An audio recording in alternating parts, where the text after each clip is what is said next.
Chapter 821. Qin Haodong said, "As long as you listen to me, it won't be difficult to become a wolf king." At this time Chekhov, who had recovered from his injuries, ran over and knelt in front of Qin Haodong. "Master, please help me improve my cultivation." This guy really knew how to take advantage of the situation, and directly called Qin Haodong his master. Qin Haodong nodded. He didn't care about one more person. Since the trouble had been solved, he asked Tang Hu and the others to return to Chinatown first, and then prepared to help the two werewolves improve their cultivation. He asked Lei Fu, "Do you have any cultivation methods before?" "Cultivation methods?" Lei Fu said with a blank face. "That's not something only you humans have. We werewolves rely on our bloodline to improve our strength. We don't need cultivation methods at all." Qin Haodong said, "That's because you're ignorant.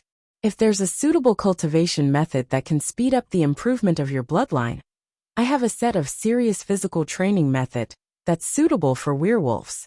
I'll teach it to you now." The two were overjoyed when they heard this. In the past, werewolves could only improve their cultivation by absorbing the moonlight over a long period of time. There was no shortcut. If there really was a cultivation method, surpassing others would be just around the corner. "Both of you sit down and follow my instructions later." Lei Fu and Chekhov immediately sat down cross-legged as Qin Haodong said. They were not worried that he was lying to them. With his skills, it would be a piece of cake for him to kill them. There was no need to go through so much trouble. Qin Haodong set up a simple tying gathering formation around them. As soon as the formation was completed, the moonlight in the sky suddenly shone down like a real substance, shrouding Chekhov and Lei Fu. The power of the dark world's creatures was based on the power of Yin in the moonlight. However, the moonlight was limited, and the power of Yin they could absorb was pitifully small. Now through the tying gathering formation, the two suddenly obtained endless power of Yin. They suddenly felt so comfortable that they looked up to the sky and howled, wishing they could immediately transform.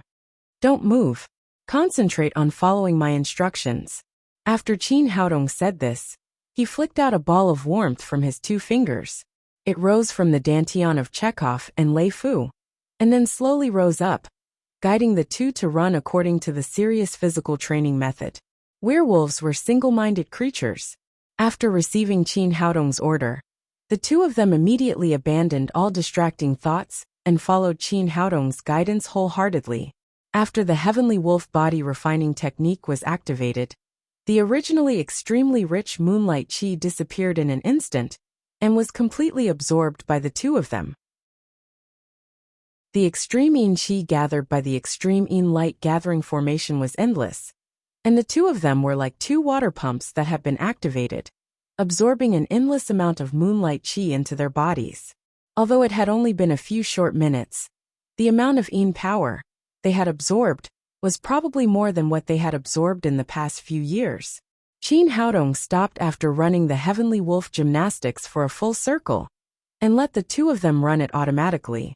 Although Lo and Chekhov had not gone berserk, they had revealed their werewolf forms. With the absorption of the Taiyin Qi, Lo's originally pale golden wolf fur became more and more golden, while the short-haired Chekhov's fur grew longer and longer, finally showing a faint golden color. The improvement of the dark creature's strength was actually a process of upgrading their bloodlines. The continuous influx of Taiyin Qi quickly improved the bloodlines of these two werewolves. An hour later, Lo's wolf fur had completely turned golden. At this time, he raised his head and let out a long howl at the moon in the sky, and his entire aura suddenly rose to the peak. The Golden Wolf King has broken through to this level. Chekhov, who was next to him, did the same. After a howl, he advanced from a medium werewolf to a great werewolf. After completing this advancement, the two of them immediately jumped up from the ground and knelt before Qin Haodong again. I Chekhov, swear to the supreme wolf god that from now on, I swear to follow master until death and never betray him." Qin Haodong waved his hand, and an invisible force lifted the two of them up. Lo's heart was filled with respect. Although he had reached the level of the Wolf King, in terms of strength, he was far less powerful than his master. "My name is Qin Haodong, and I'm a doctor from Huaxia. You can call me boss from now on." Lo said eagerly. Boss, can I go and take revenge now? Qin Haodong said. Do you think you can kill the Red High Priest Anthony with your current strength? Well, there should be hope. Although Lo longed for revenge, he was still rational. He had just advanced to the Golden Wolf King level. But Anthony had been at the level of the High Priest for many years. Moreover, the divine power of the Divine Court had a suppressive effect on dark creatures like them. In this situation, he was definitely not a match for Anthony. What bullsh *t hope? If you act recklessly, you will only alert the enemy. If you fail, you will be hunted down by the Divine Court on a large scale. Will you still have a chance to take revenge in the future? Well, Lo knew that Qin Haodong's words made sense, and the flickering red light in his eyes slowly faded. Qin Haodong said, What you need to do now is to hurry up and improve your strength. It won't be too late to take revenge when you're strong enough. You've waited for so many years, so it doesn't matter if you wait a little longer. I guarantee that within 3 months, you will have the strength to kill Anthony.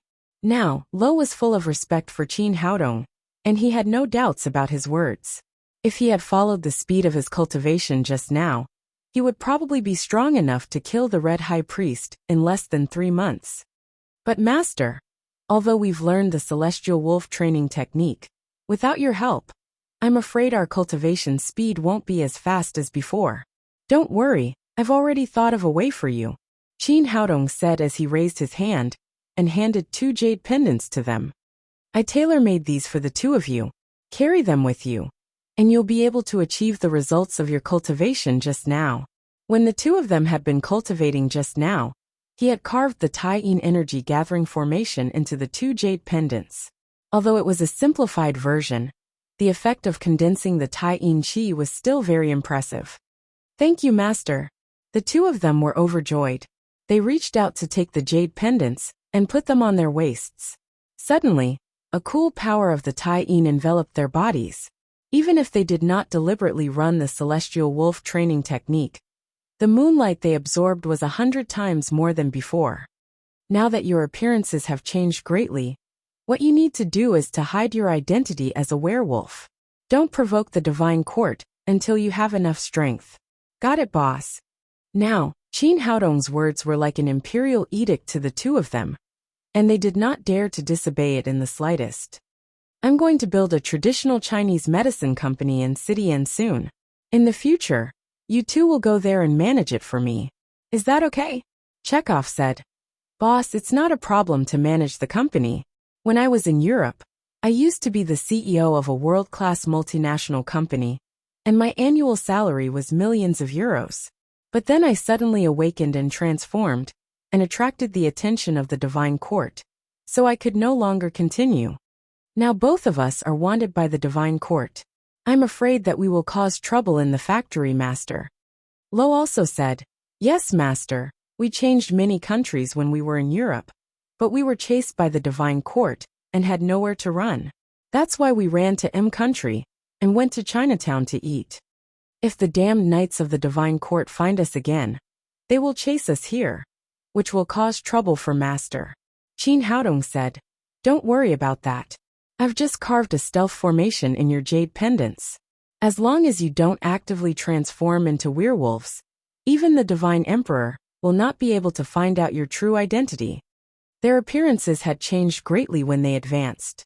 Lo's body had shrunk a lot, and his appearance had become more resolute. Chekhov, on the other hand, had become stronger than before, and was almost 2 meters tall. If they hid their werewolf aura, no one would be able to find out their identity. Great, thank you, Master. The 2 of them bowed to Qin Haodong again.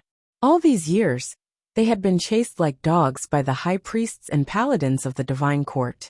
Now they could finally settle down, and did not have to wander around. Qin Haodong suddenly his expression changed.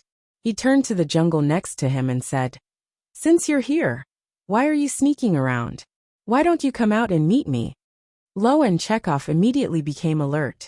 Their muscles tightened, and they were ready to attack at any time. But after waiting for a while, there was no movement. Qin Haodong moved and instantly came to the jungle, but there was no sign of anyone. Lo and Chekhov also rushed over. After looking around, Chekhov said, "There's no one, master. Are you sure you saw wrong?" Lo reprimanded him. "Nonsense, how could master be wrong? That guy must have run away." Qin Haodong said, "Lo is right. He's a master and he's already gone." Chekhov immediately said nervously, "Could it be someone from the divine court? If they hear our conversation, it will be impossible to hide our identity in the future." Lo shook his head and said, "That's impossible. The people from the divine court want to tear us into pieces. It's impossible for them to escape. Besides, neither the paladins nor the high priests are good at speed. They can't run away silently." Chekhov said with a puzzled look, "Then who could it be?" Qin Haodong waved his hand and said, "It's probably for me. Don't worry about it. Go back and continue your cultivation. I'll contact you if anything happens." After exchanging contact information, Qin Haodong returned to Shiyumi's apartment. When he opened the door, the room was quiet. The lights in all the rooms were on, but Shiyumi was nowhere to be seen. He opened the bathroom door and saw Shiyumi soaking in the bathtub. Her long hair hung over her fair shoulders, and her eyes were slightly closed. It seemed that she was asleep. Hearing the sound of the door opening, Shiyumi immediately opened her eyes vigilantly. She relaxed when she saw Qin Haodong. Qin Haodong said, "It's so late. Why are you still awake?" Shiyumi said with a red face, "I wanted to sleep with you when you came back, so I took a bath first. Maybe I'm too tired from running the clothing festival these days, so I fell asleep before I knew it." Qin Haodong said, "The water in the bathtub is cold. Don't catch a cold. Go to sleep now." Then he turned around and was about to leave. "Haodong, don't go." Shiyumi stopped him. "What's the matter?" Qin Haodong looked back and asked, "I want you to carry me back to sleep," Shiyumi said coquettishly and stood up from the bathtub. The perfect scenery was exposed except for a few soap bubbles. Qin Haodong was stunned. The scene in front of him was too attractive. As the saying went, a beauty came out of the bath. Shiyumi was originally a very beautiful and charming woman. At this time, the water drops on her body made her look even more attractive. Looking at Qin Haodong, who was stunned, Shiyumi said charmingly, "What are you waiting for? Hurry up and carry me." As she spoke, she opened her arms again. As she moved, the two graceful curves on her chest rose up and down, making Qin Haodong dizzy. Chapter 822. Qin Haodong felt hot all over. He quickly grabbed the bath towel next to him and wrapped it around Shiyumi's alluring body. Then, he picked her up by the waist and walked to the bedroom. Although the bath towel covered her private parts, her sexy collarbone and smooth and slender thighs were still in his sight. Coupled with the seductive touch on his arm and Shiyumi's seductive eyes, his heart still beat a little faster. Qin Haodong quickly walked to the bedroom and quickly pulled the quilt over Shiyumi's alluring body. Only then did he breathe a sigh of relief. However, Shiyumi obviously didn't want to settle down. She pulled her white arm out of the quilt again, took Qin Haodong's hand and said, "Medical sage, you seem to be very afraid of me. Are you afraid that I'll eat you?" As she spoke, she pulled out the bath towel from under the quilt with her other hand and threw it to the bedside. Thinking of the beautiful naked scene under the quilt, Qin Haodong's heart was burning again. He said, "Go to sleep now. I'm going back to rest." "No, I want you to sleep with me." Shiyumi was still holding Qin Haodong's arm and had no intention of letting go. "But it's not appropriate, is it? What's wrong with it? It's not like you haven't slept with me before." Shiyumi said with a smile, "You're so afraid of being with me. Is there something wrong with your body?" Qin Haodong said a little awkwardly, "Of course not. I'm in good health." "Then why do you always avoid me? Do you think I'm ugly?" "No, you're very beautiful, so I'm afraid of making mistakes." "What's wrong with making mistakes? I just want you to make mistakes," Shiyumi said as she lifted the quilt.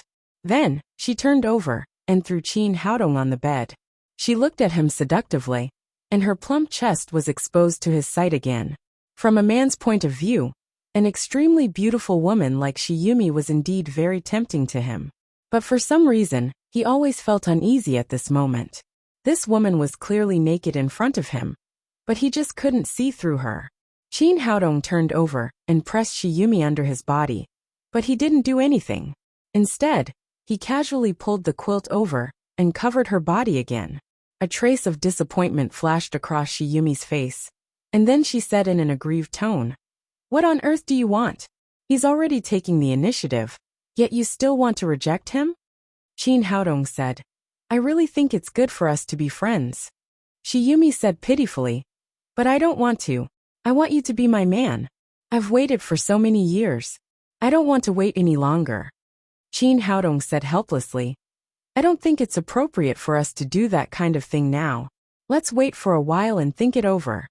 Shiyumi sighed and said, "I have to leave for a few days tomorrow. I originally wanted to eat you tonight, but you really don't know how to flirt." Of course, Chin Haodong did not dare to continue this ambiguous topic. He said, "Aren't you attending the fashion exhibition? Why are you suddenly leaving?" Shiyumi said, "Although the fashion show has just begun, my clothes and models have all been displayed. All that's left is to wait for the selection results. I don't have much to do here. And I have something important to do. I can't wait any longer." Shiyumi did not tell him what it was, and Chin Haodong did not ask further. He asked, "How many days are you going to leave?" Shiyumi did not answer. She looked at him with watery eyes and said, "If I say I'll never come back, will you miss me? Will you regret that you didn't take me just now?" "Well," Chin Haodong said, "I don't know what hasn't happened. Maybe." Shiyumi reached out to touch his cheek and said affectionately, "Don't worry. As long as you're still here, I'll definitely come back. I guess I'll be away for 3 to 5 days this time. It won't be too long. You can stay here with me for the time being." "Okay, I guess I'll stay here for a few more days." After that, the two of them turned off the light and went to sleep. Chin Haodong wrapped Shiyumi in the quilt, and they slept in each other's arms for the whole night. The next day, Shiyumi made breakfast for Chin Haodong as usual. After the two of them finished eating, she said goodbye and left. Chin Haodong was lying in bed alone, thinking about how to solve the approval of the pharmaceutical factory. At this time, the mobile phone on the bedside rang. He picked up the mobile phone and glanced at it. It was a strange number. After he picked it up, the charming voice of a tall woman came from the other side. "Chin, this is Jennifer. Where are you?" Chin Haodong said, "I'm in Shiyumi's apartment. What can I do for you?" "I know where you are. Let's talk when we meet." Jennifer hung up the phone directly. Half an hour later, there was a knock on the door. When he opened the door, he saw Jennifer standing at the door. She was dressed very sexily today. She only wore a black tube top, which covered most of her towering breasts, and a small part of them was exposed, which was very eye-catching. She was wearing a miniskirt that could not be any shorter, and it was just enough to wrap around her plump buttocks. Her long, slender, and fair legs were exposed to the air unscrupulously. Jennifer was originally a model. Later, she opened her own clothing studio, so her figure was naturally very good. "How is it? Do I look good?" As she spoke, she made a charming pose in front of Chin Haodong. Yes, very good. Miss Jennifer, please come in," Chin Haodong said as he led her into the living room, and made another cup of coffee. Jennifer looked around and didn't see Shiyumi. She said, "Why don't I see Shiyumi? Did she go out? Or did she sleep because she was too tired last night?"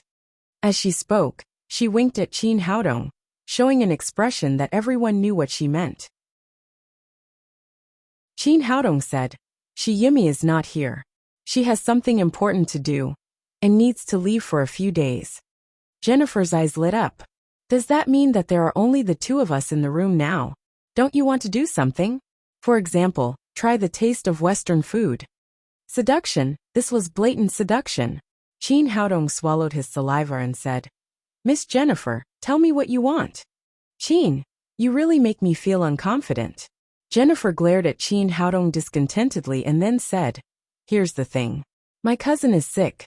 I think your medical skills are amazing. Can you treat her?" Oh, hearing that it was treatment, Chin Haodong immediately relaxed a lot and said, "Of course, I'm a doctor. It's my duty to treat people. What's your cousin's disease?" "My cousin was diagnosed with breast cancer a week ago. Fortunately, It's only in the early stage. She has seen many doctors, but they all advised her to have it removed as soon as possible to prevent the cancer from spreading. Although this is the best treatment at present, every woman cares about her breasts, and my cousin is a breast model, a very popular kind. Once the surgery is done, her whole life will change, so my cousin is very resistant to the surgery and has delayed it until now. But she is afraid that the cancer will really spread, so she is very hesitant. After seeing your amazing medical skills the other day, I told my cousin about it. She also wants you to go over and touch her breast cancer. Chin Haodong was speechless. What did she mean by touch? She made him sound like a hooligan. Miss Jennifer, I'm using the massage technique of traditional Chinese medicine. Do you understand massage? It's not much different. It's all done by hand. Jennifer said indifferently. Like my cousin's situation. Are you sure you can cure it? Of course, it's not a difficult disease. Let your cousin come over. Chin Haodong said confidently. He didn't care about this kind of disease. Zhou Xinju's advanced breast cancer had been cured, let alone the early symptoms that had just been discovered. How will you treat it? Do you need surgery? No surgery. It won't affect her breasts or her career. That's great, Chin. I thank you for my cousin. When Jennifer heard that Chin Haodong could cure breast cancer without surgery, she said excitedly, I'll call my cousin now. Then she took out her mobile phone and made a call. A few minutes later, she hung up the phone. Chin, my cousin is very excited to hear the news, but my cousin-in-law's husband is the deputy director of the Drug Administration of N City. He just invited Dr. Owen, an oncologist from the World Medical Association, to treat my cousin, so it's not convenient for my cousin to leave. She wants to invite you over. Do you think that's okay? When he heard that the man on the other side was the deputy director of the Drug Administration, Chin Haodong was delighted. He had just dozed off and a pillow fell from the sky. Although the deputy director had no decision-making power, at least he could give him some advice. He nodded and said, Okay. Great, let's go now. Jennifer took Chin Haodong's arm, and they left the apartment together. There was a very luxurious villa on the outskirts of N City, which was the home of Jenny's cousin Rolling. Inside the villa, a middle-aged doctor in a white coat was carefully reading the information in his hand. Dr. Owen, this is the latest test result. What do you think of my wife's condition? The person who spoke was a handsome young man. He was Rolling's husband, Fry, and also the deputy director of the Drug Administration of N City. A young woman stood opposite them. She was Rolling. Although she was not very beautiful, she had a good figure, especially her towering breasts. No wonder she was a breast model. Both the shape and the curve were perfect. Hearing Frey's question, Rolling also became nervous, hoping that Owen could give her a good result. But to her disappointment, Owen finished reading the examination data and said with a serious expression, Mr. Fry, Ms. Rolling, the disease is developing faster than we expected. Although it has only been a long time, the tumor has grown a lot and is on the verge of the middle stage. I suggest surgery immediately. If the tumor grows bigger and bigger, it will not only increase the difficulty of the surgery, but also increase the risk of cancer spreading. Fry said, Dr. Owen, you know that my wife is a breast model. This is very important to her. It not only affects her health, but also her career. Can't you think of another way? Owen shook his head and said, Fry, my friend, I can responsibly tell you that I'm definitely the most authoritative doctor in the world when it comes to tumors. If there was another way, I would have thought of it for you, but the current condition requires surgery. There is no other way to cure this tumor. If it is delayed, it will be life-threatening. A flash of disappointment and sadness flashed across Rolling's face, but she said, My cousin Jennifer just called. She said that she found a doctor for me who can cure my breast cancer without surgery. You can cure breast cancer without surgery? Owen sneered. Ms. Rolling, are you sure he is not a liar?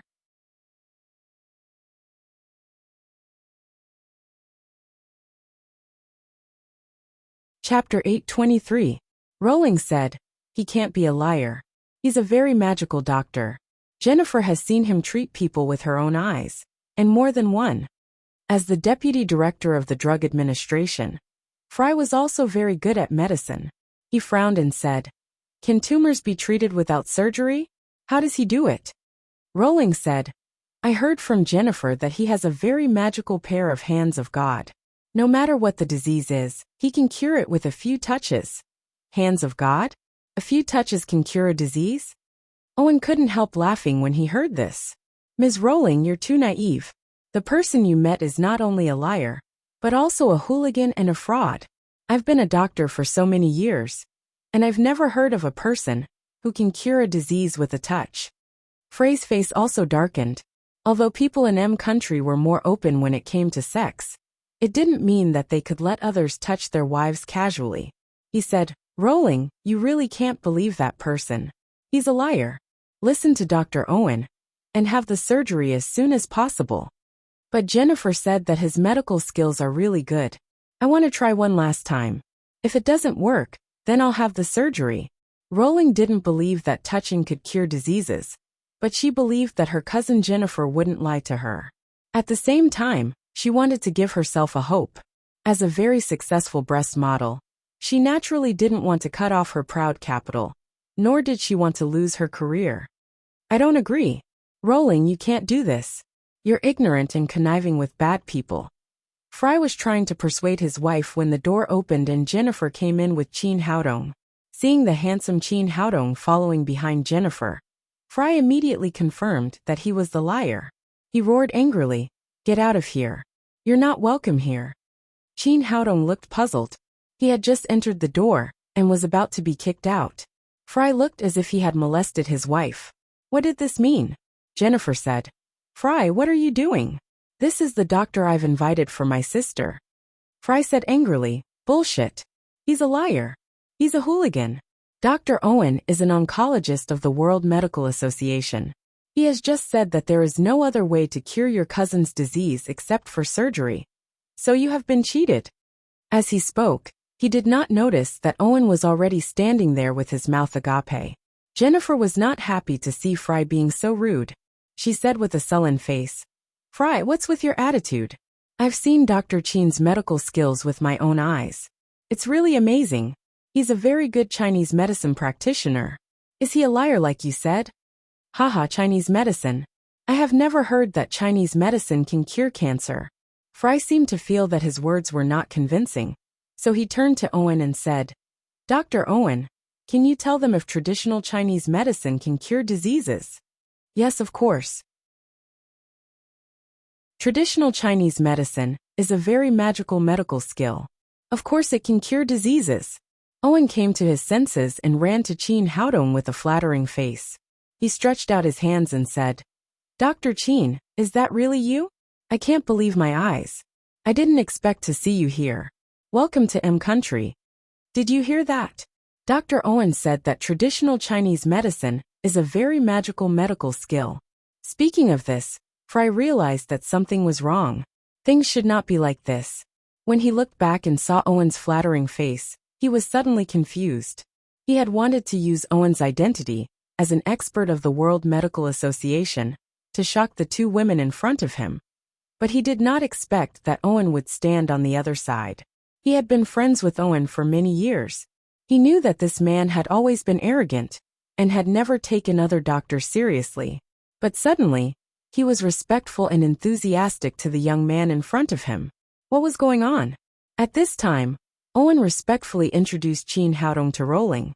"Ms. Rowling, let me introduce you to Dr. Qin Haodong. He is the best doctor I have ever seen in my life. He has the title of medical sage in Huaxia. With his arrival, your disease will be cured. Your breast cancer can be cured without surgery." Fry said angrily, "Owen, what's the matter with you? Didn't you say that there is no way in this world to cure my wife's disease except for surgery? Didn't you just say that this man must be a liar? How did he become a very good doctor?" Owen spread out his hands and said, "Fry, my dear friend, there are exceptions to everything. Dr. Qin is the medical sage of Huaxia. He is the exception I mentioned. If someone can cure Ms. Rowling's disease without surgery, then only Mr. Qin can do it. You haven't seen his medical skills. They are really amazing." This time it was Qin Haodong's turn to be confused. He said to Owen, who was full of excitement, "Sir, do you know me?" "Dr. Qin. Have you forgotten that I went to Huaxia with President Alice some time ago, and saw your amazing medical skills in the class with my own eyes?" Owen was one of the members of the delegation who went to Huaxia last time. At that time, he was completely awed by Qin Haodong's medical skills, but Qin Haodong did not pay much attention to him. Hearing Owen's words, Qin Haodong had a little impression of him. Seeing that Owen recognized the medical skills of the young man in front of her, Rowling immediately saw hope. She said excitedly, "Dr. Qin, can you really cure my disease?" Qin Haodong said, "Of course I can. It's not difficult for me." That's great. I don't have to do an amputation," Rowling said excitedly to Fry and Owen. "You two men get out quickly. I want Dr. Qin to treat me." Hearing this, Frey's sky darkened. Thinking of Qin Haodong's special treatment method, he always felt that there was a green halo above his head. But it was a treatment, and he could not refuse. At this time, Owen said, "Dr. Qin, I wonder if I can have the honor of watching you treat Ms. Rowling." "No." Before Qin Haodong could speak, Fry was the first to be angry. That Huaxia man was a doctor, so he really could not refuse. But Owen could not stay here. Even if he was a good brother, he could not see his woman's chest. Qin Haodong said in surprise, "I don't think it's a big deal. I use traditional Chinese medicine. There is no secret. Everyone can see it." Fry was even angrier. "You don't have to keep it a secret, but my wife will be seen by others," he cried. "No, you can touch it, but no one else can see it." Seeing her husband so angry, Rowling was a little embarrassed and said, "Dr. Qin, can I ask if it's through clothes? Or can you wear a pair of gloves?" Qin Haodong said in surprise, "It's fine through clothes, but if I wear gloves it will affect my touch." He wanted to use acupuncture to treat Rowling's tumor. If he wore gloves, it would indeed affect the touch of the acupuncture, and it would also hinder the infusion of greenwood genuine qi. But obviously, Fry did not think so. When he heard Qin Haodong said that it would affect his touch, he suddenly spat out a mouthful of blood. Rowling blushed and said, "Honey, don't think so much. Dr. Qin is also treating me." Looking at the two people's expressions, Qin Haodong came to his senses. He said, "Mr. Fry, you misunderstood. I treat Miss Rowling through acupuncture, not massage. I won't have too much physical contact with her, so you don't have to be jealous. And Miss Rowling doesn't need to take off her clothes, so it doesn't matter if Mr. Owen watches." Frey's jaw dropped. "Huh, aren't you supposed to touch it with your hands?" "Of course not, I used this." Qin Haodong took out the needle bag and showed him the shiny silver needles. Although the tumor on Luo Lin's chest could also be eliminated by massage through greenwood genuine qi, that method was indeed a little inappropriate, especially in front of her husband. Although he was a little nervous when he saw the shiny silver needle, Fry was relieved. At least there was no green light on his head. Thinking of the misunderstanding just now, he said awkwardly, "Dr. Qin, it's not a big deal. I know that you doctors are treating patients. It doesn't matter what method you use. I can accept it." As a man, Qin Haodong knew what he was thinking. He smiled slightly and then said to Rowling, "Miss Rowling, please change into a set of light pajamas, so that it's convenient for me to use the needle." "Okay, Dr. Qin, please wait a moment." As Rowling spoke, she turned around and entered the bedroom. Soon, she came out wearing a set of relatively conservative pajamas. But pajamas were pajamas after all. They still looked a little thin and transparent. The perfect shape of her chest was set off. Under the gaze of several people, Qin Haodong took out the silver needles and pierced them into the acupoints on Rowling's chest one by one. At first, Luo Lin was very nervous when she saw these shiny silver needles. She even closed her eyes. But after waiting for a long time, there was no pain. When she opened her eyes, she found that more than a dozen silver needles had been pierced into her chest. With the experience of treating Zhou Xinju, everything went very quickly. After the greenwood genuine qi entered her body, it began to quickly eat away at the tumor in her chest and opened up the blocked meridians. About 10 minutes later, Qin Haodong took out the silver needles and said, Ms. Rowling, your illness has been cured. What? It's done so soon? Everyone was shocked, including Owen, who had seen Qin Haodong's medical skills. Although he believed in Qin Haodong's medical skills, he couldn't believe that the tumor could be eliminated in such a short time. Rowling couldn't believe it was true. She was so excited that she couldn't care less about the others. She reached out and grabbed her chest. Just a moment ago, she could still clearly feel the lump inside. But now there was nothing there.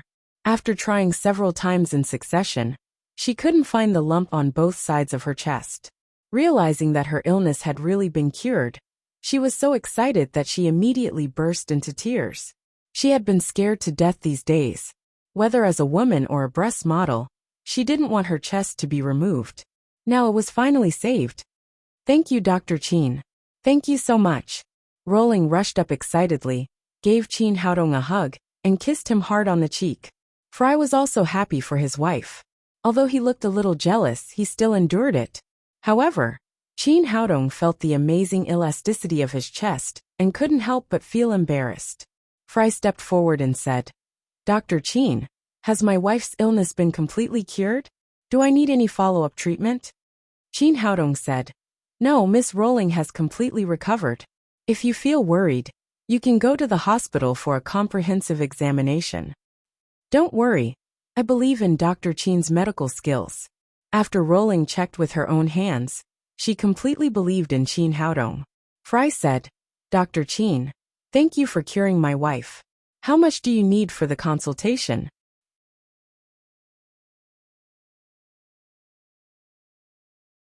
Chapter 824. Qin Haodong said, Mr. Fry, forget about the consultation fee. I want you to do me a favor. Fray's face changed. Generally speaking, favors were the most difficult to return, especially for a person in a high position like him. He rarely agreed to other people's conditions.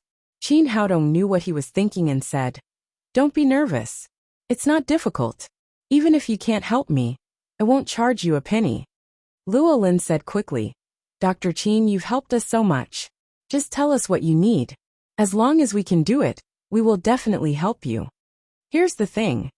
Qin Haodong told them about his plan to build a traditional Chinese medicine factory in M country, and then said, The only medicine I want to produce is called the blood revival elixir. Have you heard of it? This medicine can cure leukemia completely. It has been sold in China for several months, and the effect is very good.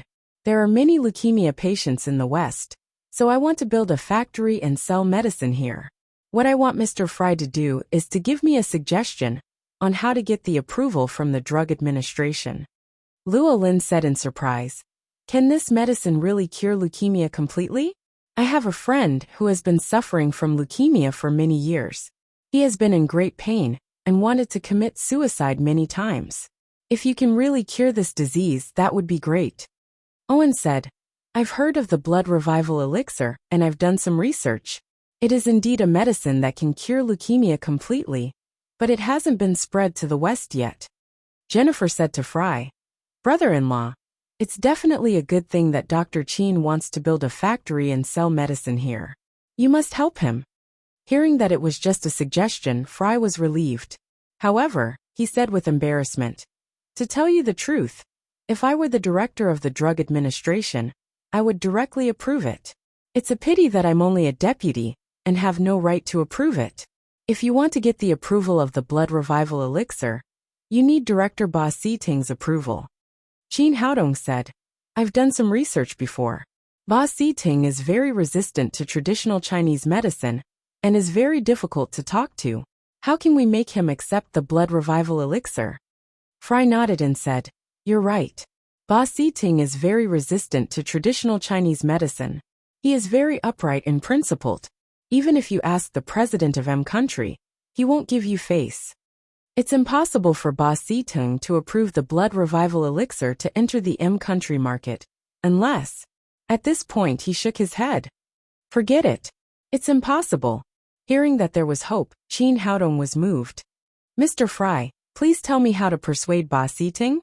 Fry thought for a while and said, Ba Siting got married very late.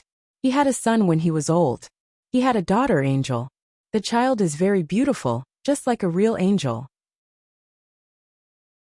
It was a pity that Angel suffered from autism. She was already 6 years old and had never come into contact with the outside world. She had never even called out to her parents. They've invited famous doctors all over the world to cure their child. It's a pity that autism is almost a terminal disease. It's too difficult to recover. After so many years, there's no sign of improvement. If you can cure Angel and prove the value of traditional Chinese medicine, I guess Ba Siting will accept the blood revival elixir. However, autism is a mental disease, and it's incurable. It's a bit difficult. Before Qin Haodong could speak, Jennifer said, "Brother-in-law, it's impossible to cure autism. Can you think of another way? For example, give Ba Siting some money?" Fry said, "That's impossible. Ba Siting and his wife Kelly don't love money. Since they knew there was no hope of curing their daughter, they donated their extra property to the children's fund. How could they accept your money?"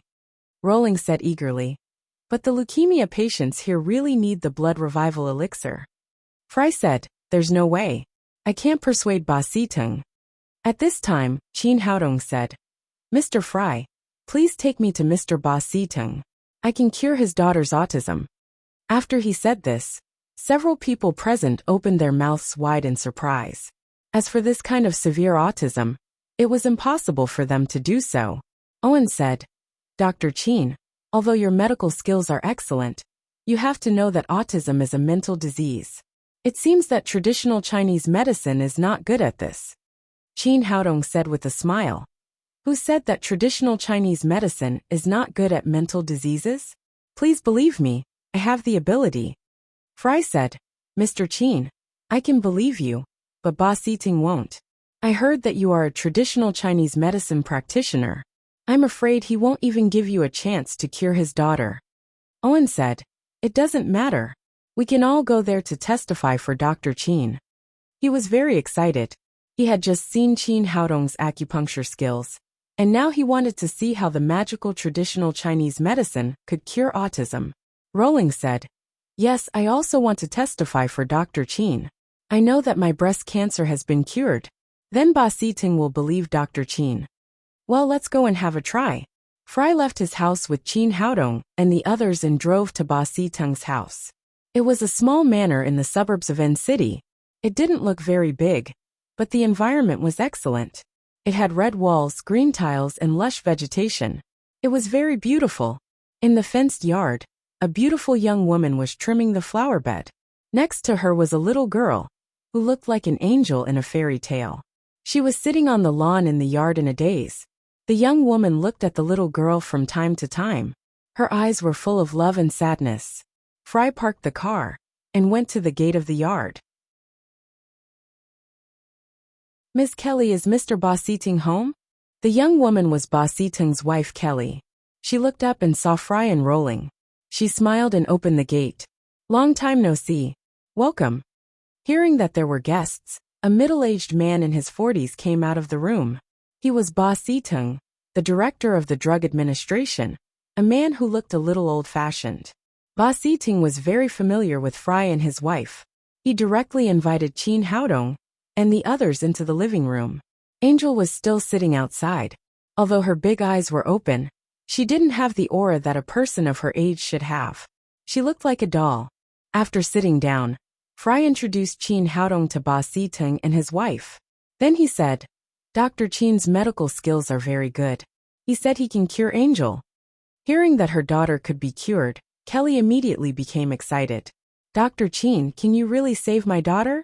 Qin Haodong nodded. "Yes." Ba Siting was not as excited as Kelly. He asked, "Dr. Qin, where are you a medical expert? Are you also an expert in psychiatry?" Qin Haodong said frankly, "I'm a Chinese medicine doctor." "Chinese medicine doctor?" Hearing that Qin Haodong was a Chinese medicine doctor, Ba Siting's face immediately darkened. He said to Fry with dissatisfaction, "Mr. Fry, don't you know that I hate Chinese medicine the most? Chinese medicine doctors are all liars. How can you ask him to cure my daughter?" Fry looked a little embarrassed, but Ba Siting's reaction was also within his expectation. He said, Mr. Fry, you are prejudiced against Chinese medicine. Chinese medicine is magical. Dr. Qin's medical skills are excellent. Luo Lin followed and said, Yes, Mr. Ba Siteng. Dr. Qin just cured my breast cancer with his magical acupuncture. Chinese medicine is really magical. You can let him have a try on Angel. Curing breast cancer with acupuncture? Are you kidding me? Ba Siteng sneered. That's impossible. You must have been fooled by this guy. At this time, Owen stood up and said, Mr. Ba Siteng, let me introduce myself. I'm Owen, an oncologist of the World Medical Association. You can say that Ms. Luo Lin doesn't have medical skills and was fooled. But I'm an oncologist. Dr. Qin did cure Ms. Luo Lin's disease.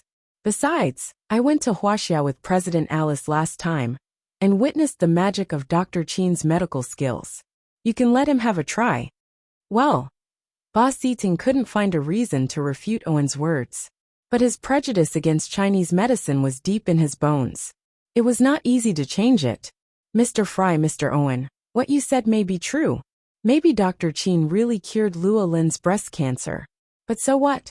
Angel has autism, which is a mental disease. It's completely different from physical diseases. I don't think Chinese medicine can cure mental diseases. Well, Ba Siteng's words made Owen and the others speechless. Although they believed in Qin Haodong's medical skills, they had never seen a case of mental illness treated by Chinese medicine. So they didn't dare to speak casually. Qin Haodong was not anxious. He said with a smile, Mr. Ba Siteng, you may not know me well. I developed the blood revival elixir. It can cure leukemia completely. It has been fully proved in Huaxia in recent months. I came to M country to build a factory to produce the blood revival elixir, so that leukemia patients in the West can be relieved. Kelly, who had been silent, grabbed Ba Siteng's arm and cried excitedly, Honey, Dr. Qin can cure cancer and leukemia. I think we can let him have a try for Angel. But Ba Siteng still said stubbornly, So what? Leukemia is also a physical disease. It's completely different from a mental disease like autism. Chinese medicine can't work at all. Qin Haodong looked at the stubborn Ba Siteng. He took out a bank card from his pocket and said, How about we make a bet? There are $300 million in this card. If I can't cure Angel, the money is yours. If I cure Angel, please believe in Chinese medicine from now on, and allow me to build a factory in N City to produce the blood revival elixir. You've finally revealed your foxtail, haven't you? So you're doing this just to get me to approve you. Ba Siteng said gloomily, I won't allow Chinese medicine to enter M country's market, and I won't bet my daughter's health with you. Qin Haodong sneered and said, Mr. Ba Siteng, do you think your stubbornness is principled and righteous? Because of your stubbornness, so many leukemia patients have to suffer. Because of your stubbornness, your daughter will be like a rag doll, sitting there without knowing anything.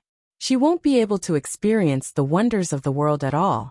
I do want the blood revival elixir to enter M country's market. But so what? My medicine is really effective and can cure leukemia completely. If I'm rejected by you, it will be a loss for all leukemia patients in M country.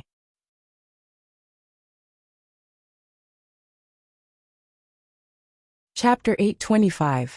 Ba Siteng was stunned, but he still said stubbornly, No matter what you say, you can't prove that traditional Chinese medicine is effective for mental diseases. Qin Haodong said, Traditional Chinese medicine is broad and profound. Of course, it can also treat mental diseases. Now I'll show you the spiritual control of traditional Chinese medicine. Then he turned to Kelly next to him and asked with mind manipulating, Which bank do you keep your money in? Everyone else was stunned. They didn't know why Qin Haodong suddenly asked them about their savings. Why did you suddenly ask him about his savings? Even if he had money, he wouldn't tell you, all right? However, to everyone's surprise, Kelly obediently said, Our family's money is all in Citibank. How much? About $1 million. What's the password of the bank? 4876, Qin Haodong said again. Well, give me the bank card of your family's deposit now. Okay, please wait a moment, Kelly said and turned back to her room. A moment later, she took out a black bank card and handed it to Qin Haodong. Everyone was dumbfounded. What kind of magic was this? It could make people obediently tell all their secrets and directly hand over their bank cards. This was really too scary. Fortunately, Qin Haodong was a doctor, not a bad guy. Otherwise, he wouldn't need to rob. He just needed to use a little trick to make people give up all their money. Qin Haodong slapped the bank card in front of Ba Siteng. Mr. Ba Siteng, what do you think of my spiritual control?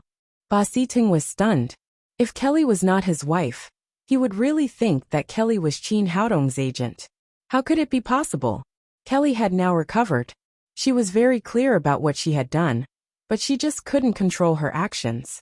She immediately cried, "Honey, no matter what, you must ask Dr. Qin to treat our daughter. He is so powerful. If you don't agree, I'll divorce you." Ba Siteng slumped in the chair like a deflated ball. Qin Haodong's performance had completely destroyed his stubbornness about traditional Chinese medicine. After a moment of silence, he said, "Well, Dr. Qin, I agree to let you treat my daughter. If you can really cure Angel's autism, I agree to let the blood revival elixir enter the medical market of M country."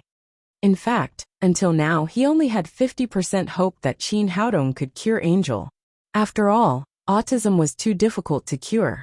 Seeing that her husband finally agreed, Kelly took Qin Haodong's hand and said excitedly, "Dr. Qin, please cure my daughter.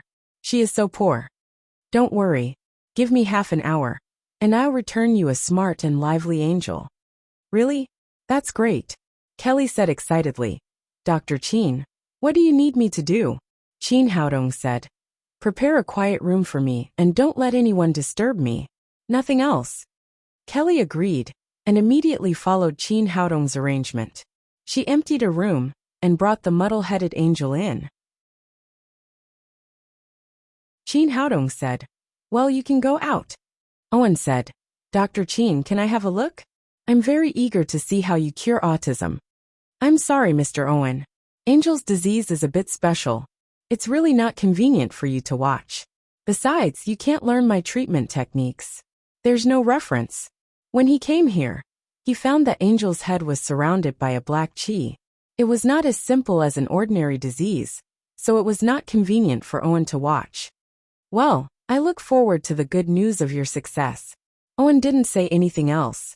He followed the others out of the room and closed the door behind him.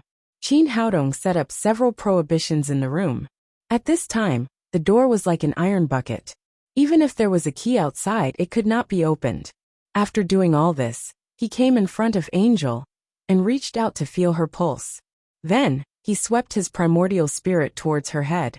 Angel's head was shrouded in black chi, and there was a faint strange fluctuation in her sea of consciousness. Qin Haodong could be sure that this was the root of autism.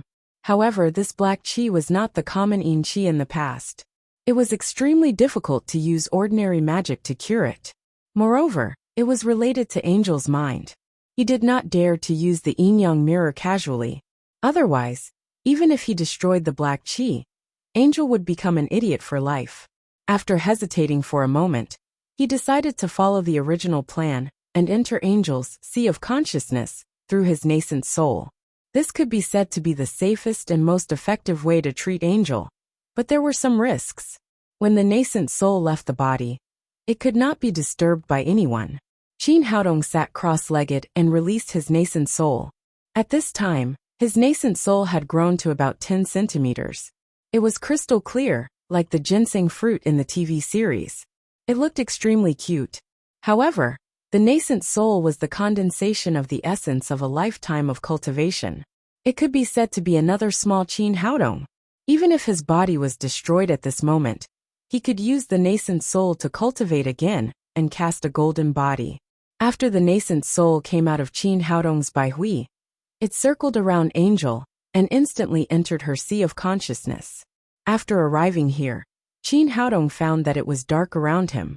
He walked forward and came to the center of the sea of consciousness. He found that there was a dark small house. In the middle of the house, a beautiful little girl was sitting inside, shivering. This was Angel's soul. No wonder Angel suffered from autism and had never contacted the outside world. It turned out that her soul was trapped in this small house, and she did not dare to go out at all. Just as Qin Haodong was about to approach the small house, A sudden gust of cold wind whistled. A large snake about 100 feet long flew over and opened its bloody mouth to swallow him. He had long known that this little girl was not born with autism, but someone had used such a sinister method in her sea of consciousness. With this big snake wreaking havoc outside, of course, Angel's soul did not dare to come out. Although Qin Haodong's nascent soul had left his body at this time, it had 80% of his cultivation. After a loud shout, the Xian Yuan sword appeared in the palm of his hand, turned into a huge sword of 10 feet long, and slashed at the big snake fiercely. The big snake seemed to realize the horror of the Xian Yuan sword. It turned its head and was about to escape, but Qin Haodong did not give it a chance to escape. The sword light flashed and directly cut off the huge snake's head. With a loud bang, the big snake of 100 feet long turned into black gas and dissipated. After the death of the big snake, Angel's sea of consciousness instantly became clear. It turned out that this big snake made of ghost was the source of the black gas here.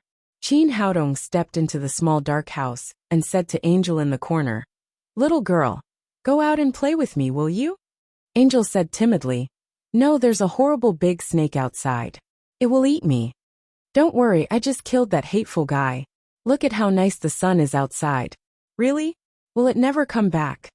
Angel's soul was indeed a little girl of 6 or 7 years old, but her soul was trapped here and could not behave like a normal child.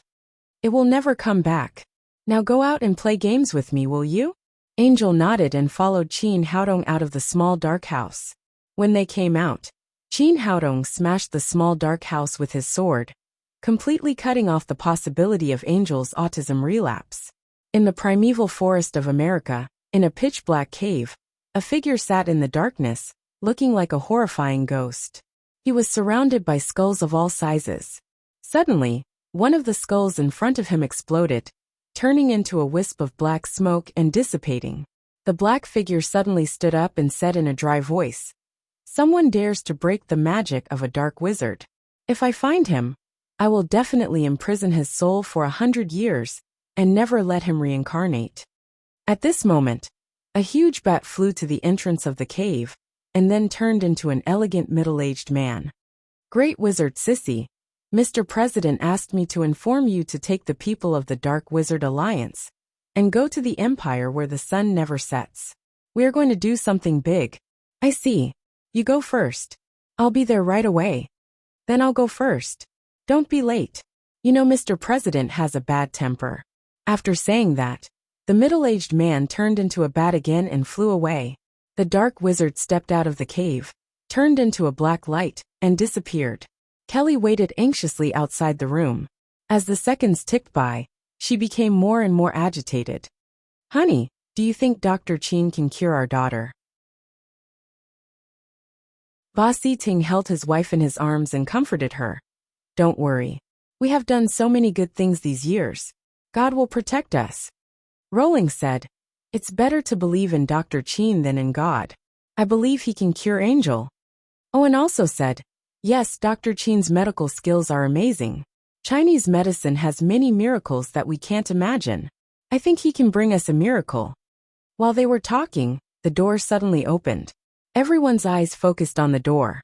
They saw Qin Haodong holding Angel's hand and walking out of the room.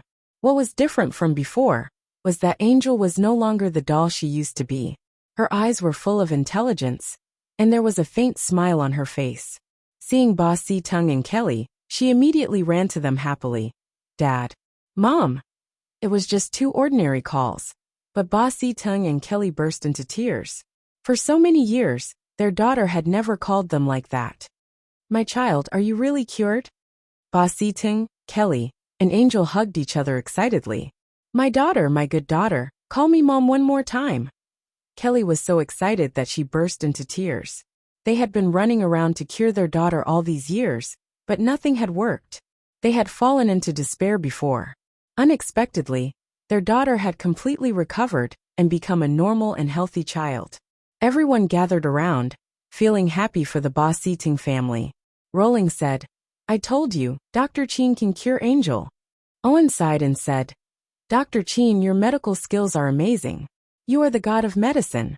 Is there any disease that you can't cure? At this time, Ba Siting recovered from his excitement.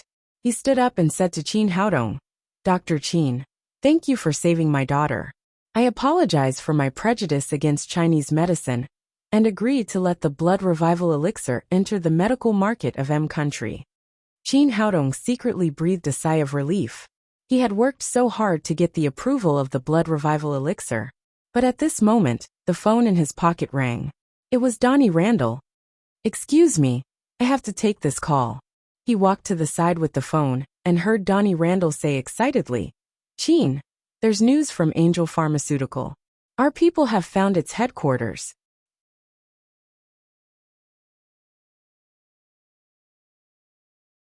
Chapter 826. Qin Haodong was overjoyed. He had two main purposes in coming to M country this time. One was to establish a branch of Tangmin Traditional Chinese Medicine Company, and the other was to uproot Angel Pharmaceutical. Now there was some progress in the pharmaceutical company. He had been worried about how to find the lair of Angel Pharmaceutical, but now Donnie Randall had brought him good news. It seemed that the intelligence network of the deep web was really powerful. It was almost omnipresent. Even the Xianyuan Pavilion had failed to do it before, but they had done it in a few days. He asked, where is their lair? Donnie Randall said, it's in Mickey Amusement Park in the downtown area of N City. The entrance is in a secret escape room. Our people have found that many people have entered the secret room to escape, but very few have come out. They often carry some daily necessities in. After careful investigation, we have confirmed that this is the lair of Angel Pharmaceutical. Qin Haodong asked again, how accurate is the information? Donnie Randall said with certainty, 100%. Since it was 100% the lair of Angel Pharmaceutical, Qin Haodong would not hesitate. He immediately began to deploy troops after leaving Ba Siting's home. As night fell, Mickey Amusement Park was completely closed. It was particularly quiet at night. When it was close to midnight, several figures appeared next to the escape room. They were the Marvel heroes who had recently become the topic of conversation. What was different from before was that there were two more people in the group. They were Lei Fu, the golden-haired wolf king, and Chekhov, the big werewolf. This was arranged by Qin Haodong.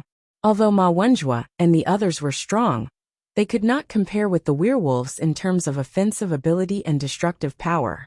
Therefore, Lei Fu was sent to be the vanguard of the attack. After everything was ready, Lo and Chekhov let out a long howl towards the full moon in the sky. The two of them instantly completed their berserk transformation and dashed towards the escape room from the left and right. Lei Fu, who had transformed, punched the game room. His current cultivation was comparable to that of a saint-level cultivator in the body refining stage. His punch was so powerful that half of the game room, which was made of steel and concrete, collapsed in an instant. On the other side, Chekhov did the same. Although his cultivation was a little lower than Lei Fu's, he was also very destructive. He tore the game room on the other side into pieces in a few seconds. Angel Pharmaceutical had left guards in the game room, but they were killed in an instant by the terrifying attack of the two big werewolves, so they didn't even have time to send out any alarm. After tearing down the house, a passageway to the basement was revealed in the middle of the playroom. Lo took the lead and rushed into the passageway, the others following closely behind.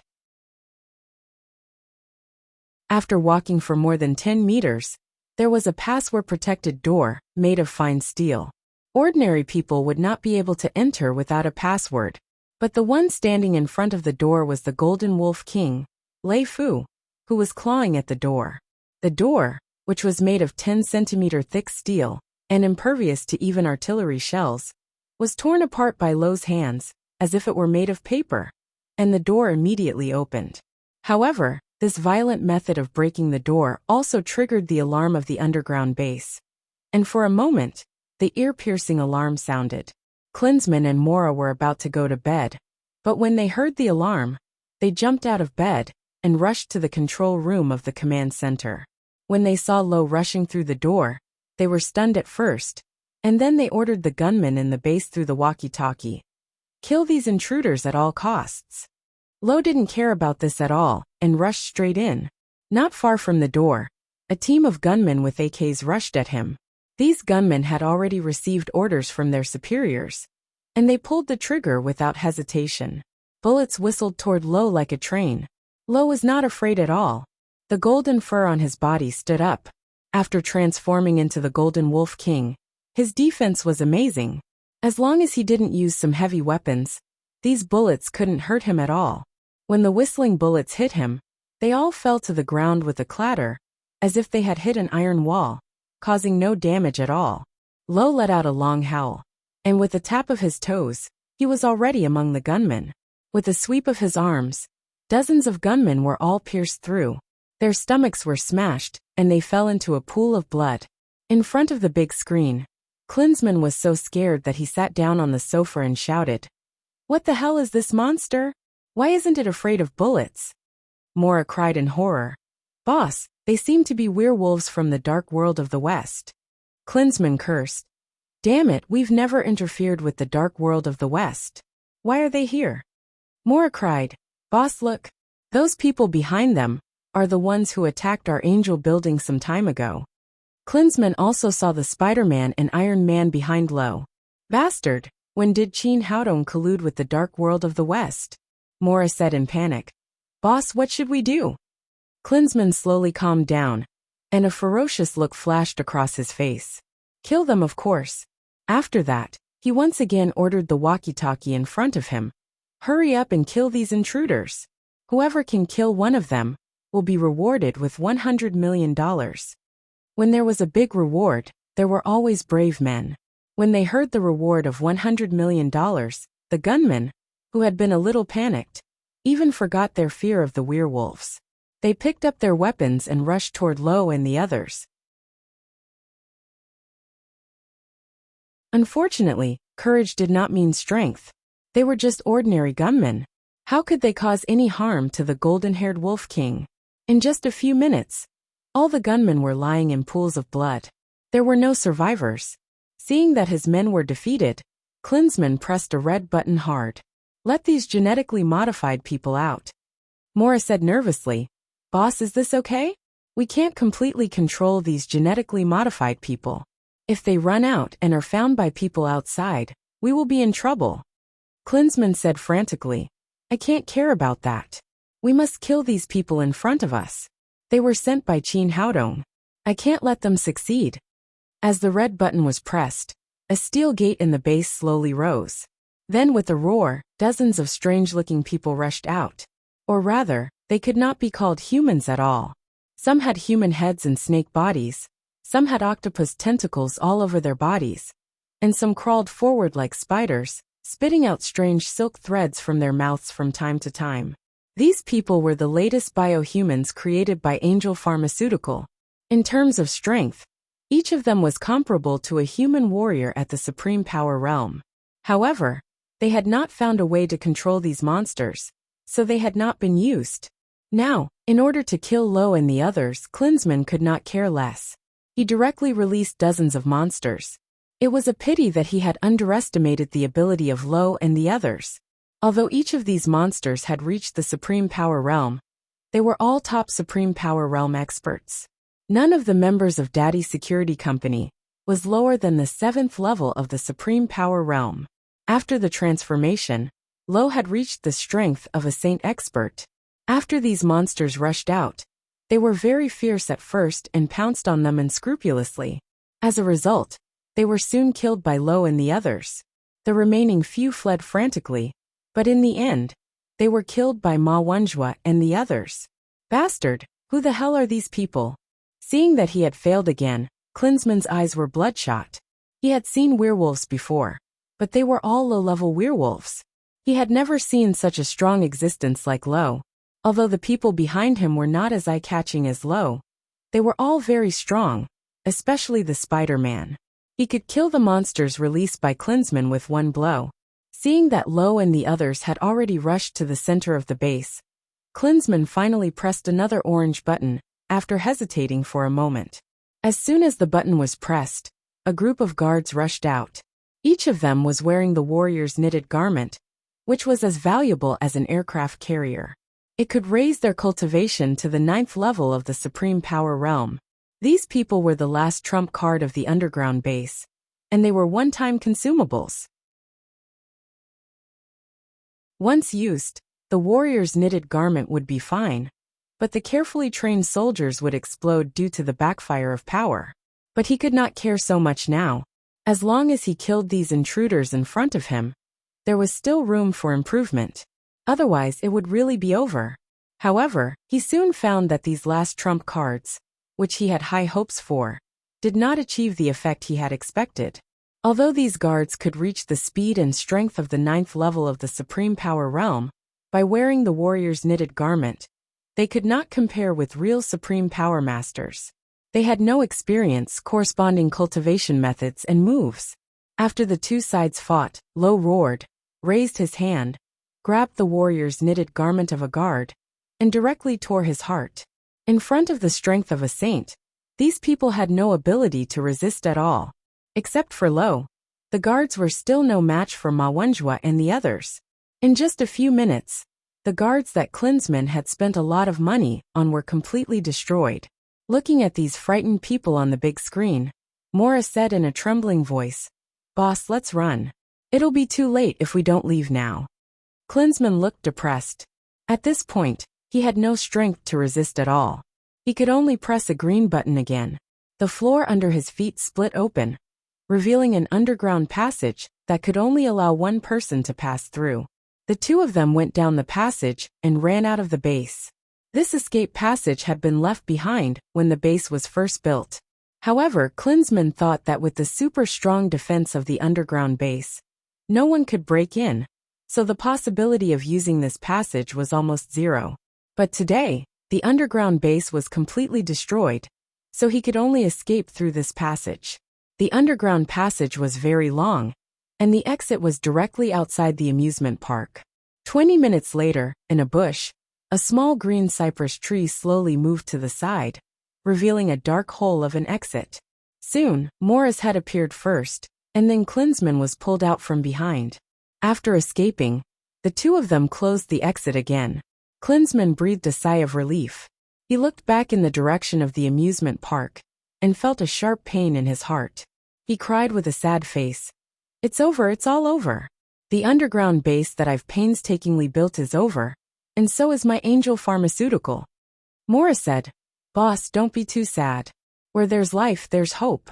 As long as we're alive, we'll definitely make a comeback in the future." Klinsmann gnashed his teeth and said, "You're right. I escaped today, but I'll definitely tear him into pieces in the future."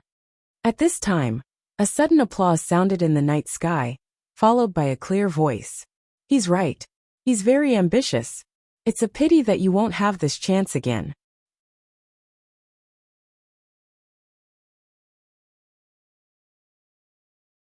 Chapter 827. Hearing the voice, Klinsmann and Mora looked back. They were so scared that they almost peed their pants. Qin Haodong was standing behind them, and looking at them with a smile. Angel Pharmaceuticals' lair was so well hidden. Qin Haodong could guess that its owner must be cunning, and would leave a very secret way out for himself.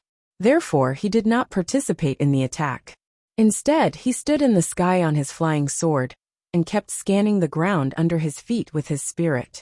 He found Klinsmann and Mora as soon as they climbed out. Qin Haodong said, "There's no need to introduce myself. I think you know who I am, and what I want. Tell me, who's your master? Where are the alien demons? If I'm satisfied with your answers, I'll consider sparing your lives. I'll tell you everything I know." As an assistant, Mora was the first to give in. Klinsmann roared angrily, "Mora, how dare you? Have you forgotten what will happen to you if you betray the organization?" "Shut up." Qin Haodong flicked his fingers and Klinsmann fell to the ground with a thud and fainted. "Okay, you can tell me now," Mora said. "Mr. Qin, what do you want to know?" Qin Haodong asked. "Why does Angel Pharmaceutical need to do so many experiments? Why do you need to develop so many viruses?" Mora said, "I don't know.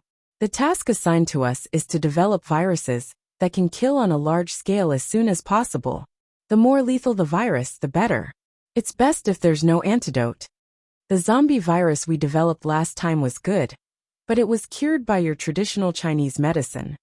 Later, We found a large number of Chinese medicine practitioners to conduct experiments. The purpose is to find a virus that can't be cured by traditional Chinese medicine, but it was destroyed by you halfway. Qin Haodong frowned. He didn't understand the purpose of the alien demons.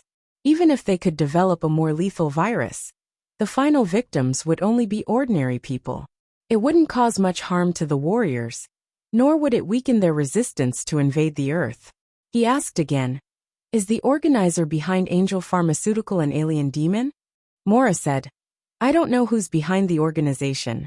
I only know that they're very mysterious, but I don't know if they're the alien demons you mentioned." "Who's in charge of contacting you? What characteristics does he have?" Mora said, "It was the butler who contacted us. He always wore a metal mask and used voice-changing equipment when he spoke. We didn't see his face at all, let alone know who he was." Qin Haodong asked, "What's the name of your organization?" "It's called a pilgrimage." As soon as Mora said that, his head suddenly exploded. Qin Haodong was slightly stunned. He had seen such a scene before. The alien demons must have planted some kind of restriction formation in their heads.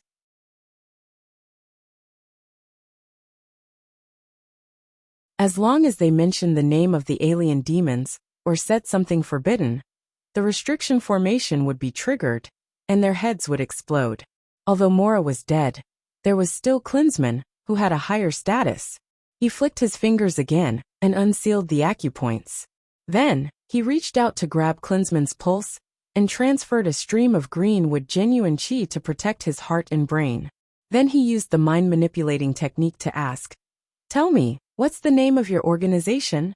There was a flash of confusion in Klinsmann's eyes as he said, "It's called the Pilgrimage Alliance." Qin Haodong breathed a sigh of relief.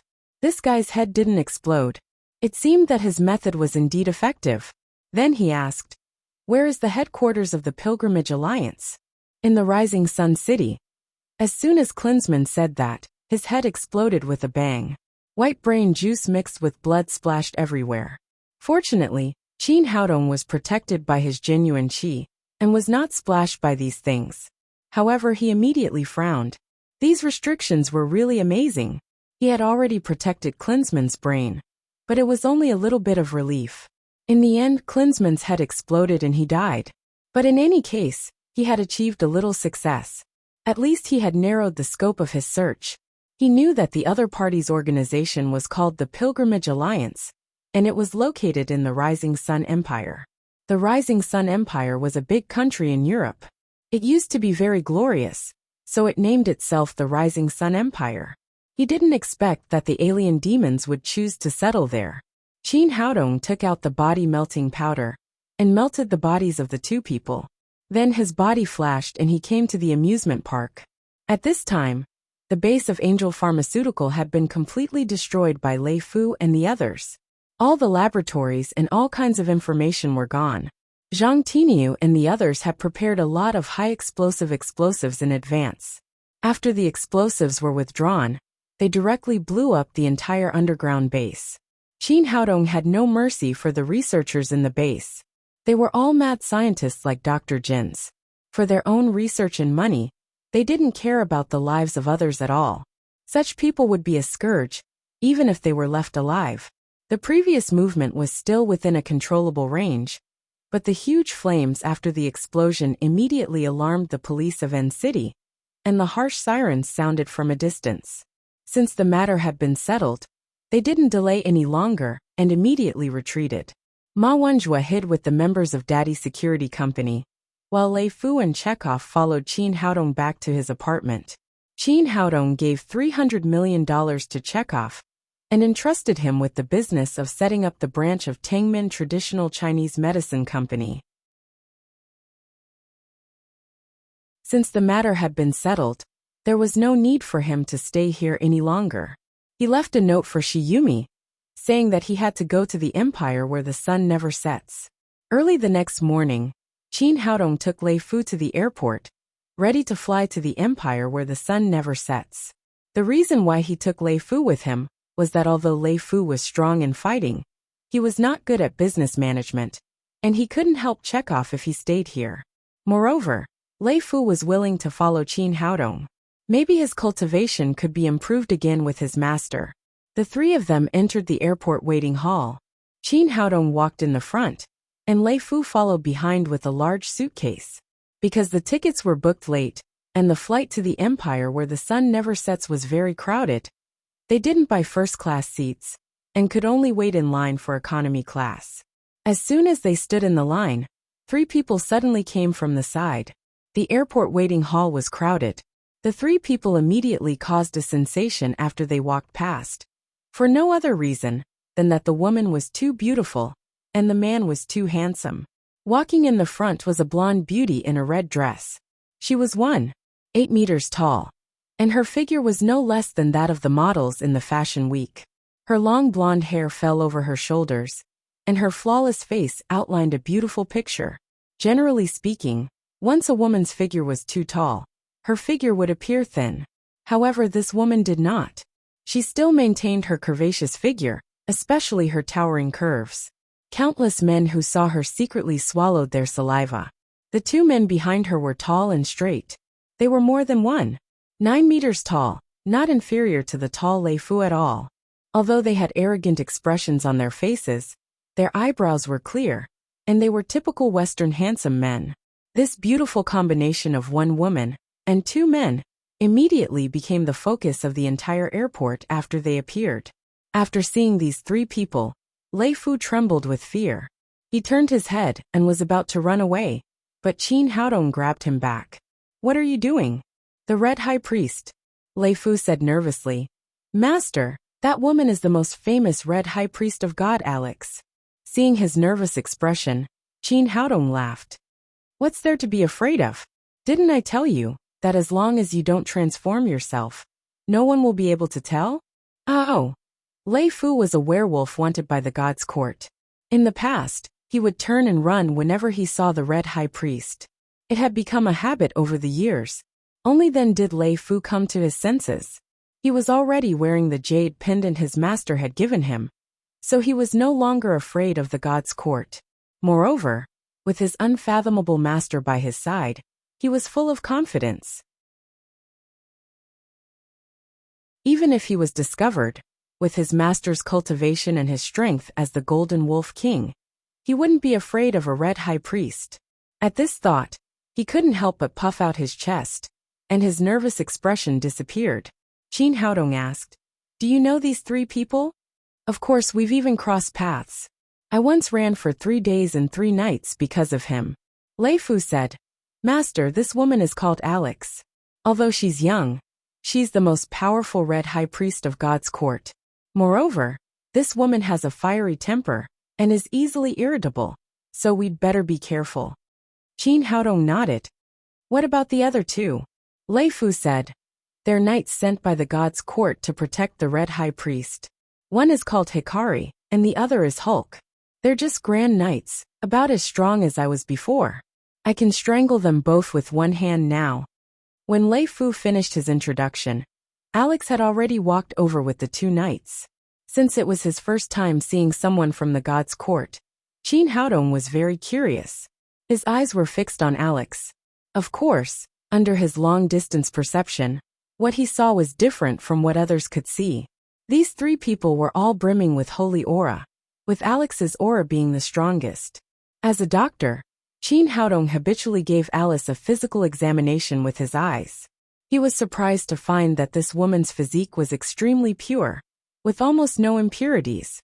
If Ma Wenjua and the little fellow's physique belonged to the congenital meridian connection realm, then Alex's physique belonged to the congenital pure physique.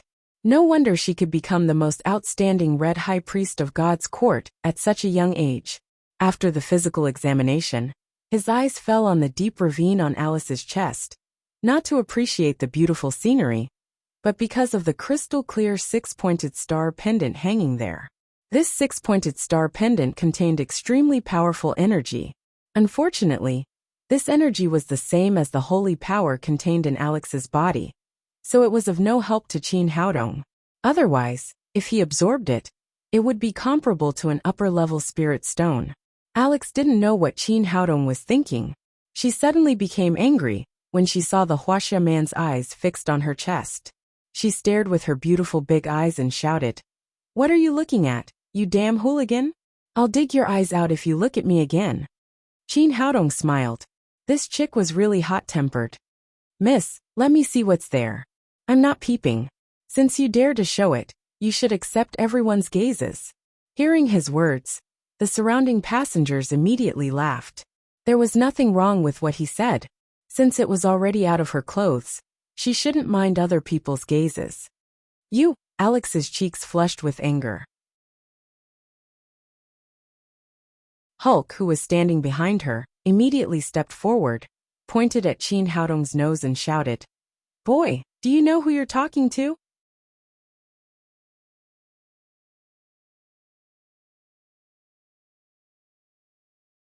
Chapter 828. As a Grand Knight of the Divine Court, Hulk had always regarded Alex as the goddess in his heart. Since the Huaxia man in front of him dared to disrespect his goddess, he immediately stood up to show off and increase his weight in the eyes of the goddess. "Unreasonable fellow, do you know who you're talking to?" Before Chin Haodong could say anything, Lei Fu stood up first and confronted Hulk with tit for tat. He was now certain that with the jade pendant on him, Alex would not be able to detect his werewolf aura. For so many years, he could only turn tail and run whenever he saw the high priest of God's court. Today was the first time he stood up and argued with someone from God's court, and this made him inexplicably excited. "Looks like I'll have to teach you a lesson, kid." Although Loaf looked stronger than him, in order to show off in front of the girls, Hulk swung his fist at Loaf's chest. He was a great knight of God's court, and although he did not use his divine power, his power was comparable to that of a grandmaster warrior.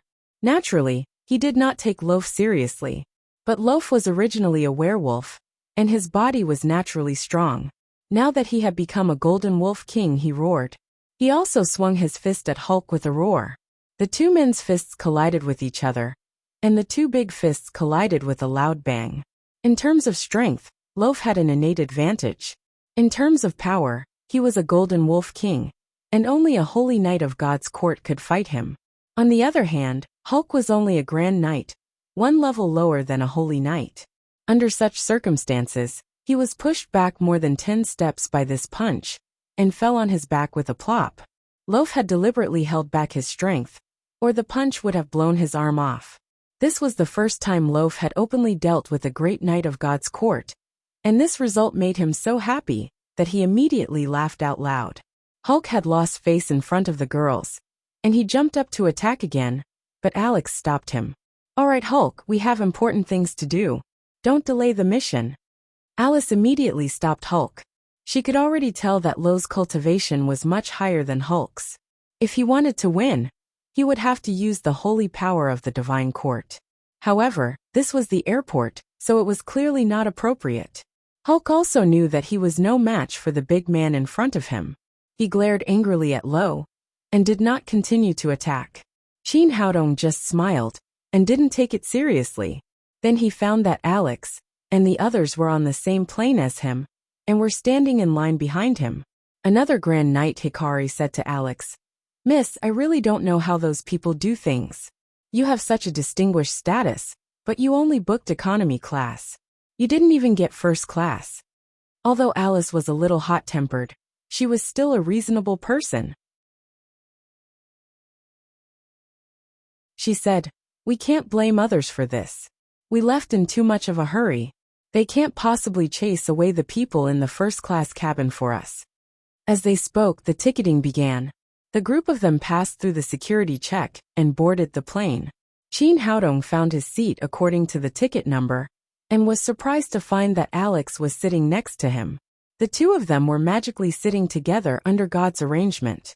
He found it interesting and said with a smile, "Miss Alex, I didn't expect the two of us to be sitting together." Alex snorted coldly. "How do you know my name?" Chin Haodong said, "Not only my eyes are good, but my ears are also very sensitive. They all call you Alex. Did I hear wrong? Even if my name is Alex, it's not your name. Don't try to get close to me. I hate people like you." After saying that, Alex turned her head. She was sitting right next to the window, so she could enjoy the scenery outside. At this time, The plane took off and quickly flew into the blue sky. Chin Haodong also wanted to look out of the window, but he was embarrassed to find that when he turned his head, he could see the mountains and ravines on Alex's chest. He could even see her black lace underwear clearly. Fortunately, the scenery here seemed to be more beautiful than outside the window. Alex seemed to feel Chin Haodong's gaze. She stared at him and said, "Annoying guy, what are you looking at?" Chin Haodong said, "Of course I'm looking at the scenery." Alex said with a blush, "Nonsense, you're obviously peeking at me." "How is it peeking? I'm looking at you openly. I really don't understand you girls. Why do you have to wear some low-cut sexy clothes? If people take a few glances, they will say that you're peeking. You're a hooligan. If that's the case, why don't you wear some turtlenecks or a hood, so that you don't have to worry about being peeked at?" Speaking of this, Chin Haodong sighed and shook his head. "People are really not what they used to be. We men are more generous. No matter how you look, we won't say that you're a hooligan." Although it was a complaint, it was indeed a question in his heart. He didn't understand why so many women liked to wear low-cut clothes. Even if the weather was cold, they still wanted to expose their private parts to the air. But if you couldn't help but look at it a few more times, you would be labeled as a hooligan. She was allowed to be exposed openly, but you were not allowed to look at it openly. It was a very strange logic. Alex was so angry that her lungs were about to explode. As the most outstanding and youngest high priest of the divine palace, she was usually above tens of thousands of people. No one dared to talk to her like this. But the other party's words were so righteous that she couldn't find any reason to refute. At this moment, the broadcast in the plane sounded, "Dear passengers and friends, is there anyone here who is a doctor?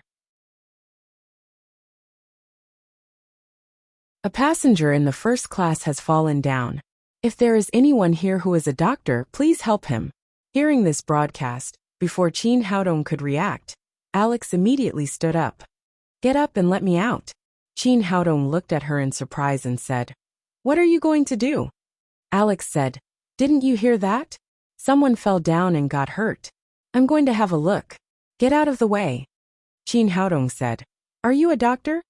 She was obviously a high priest of the divine palace. When did she become a doctor? Alex said angrily, "Cut the crap and get out of the way." "All right."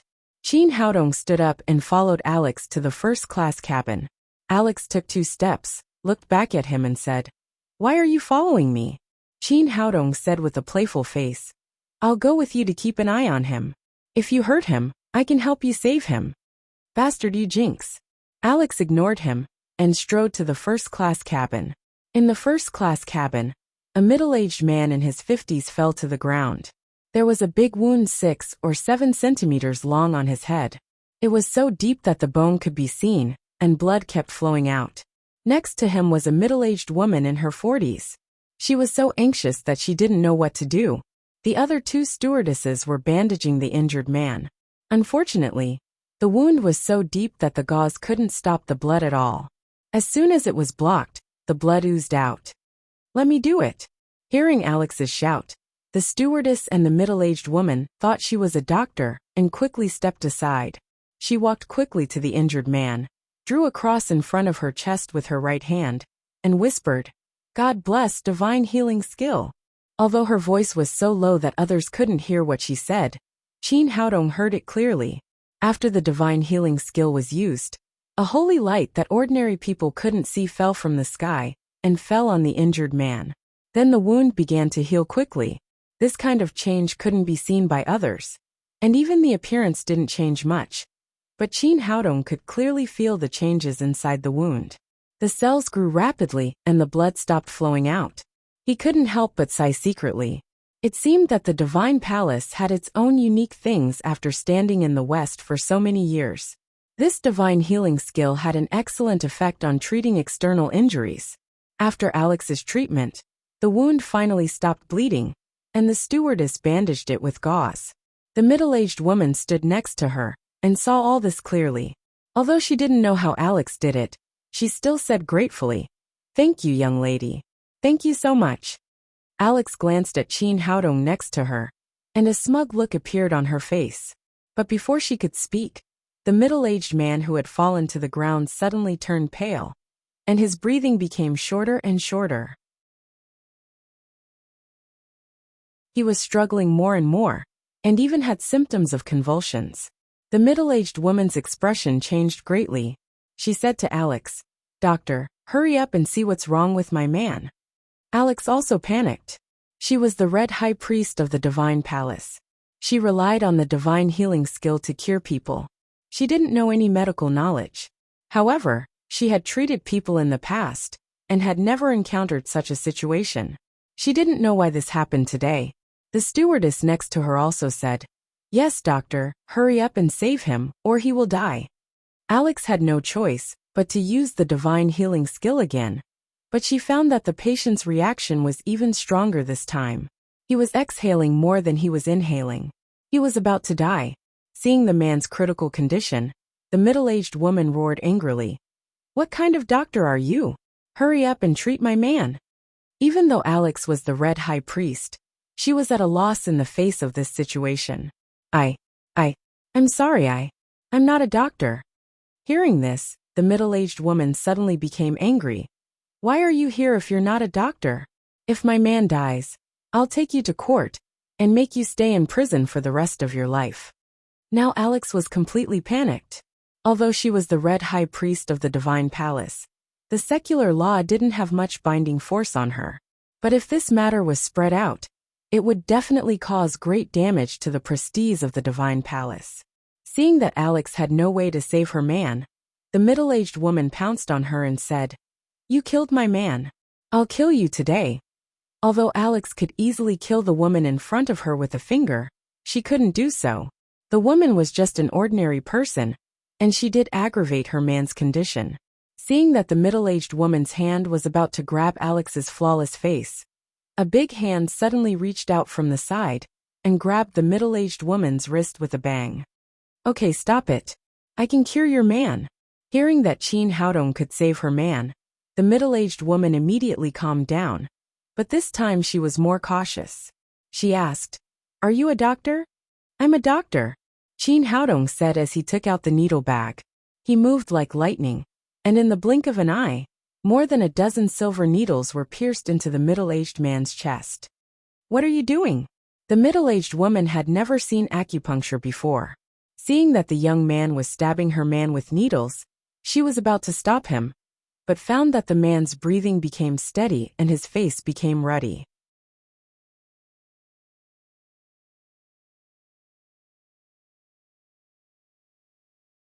Chapter 829. In contrast, the stewardess seemed to know more. She said, "Sir, are you a traditional Chinese medicine practitioner?" Qin Haodong said, "Yes, this is acupuncture of traditional Chinese medicine."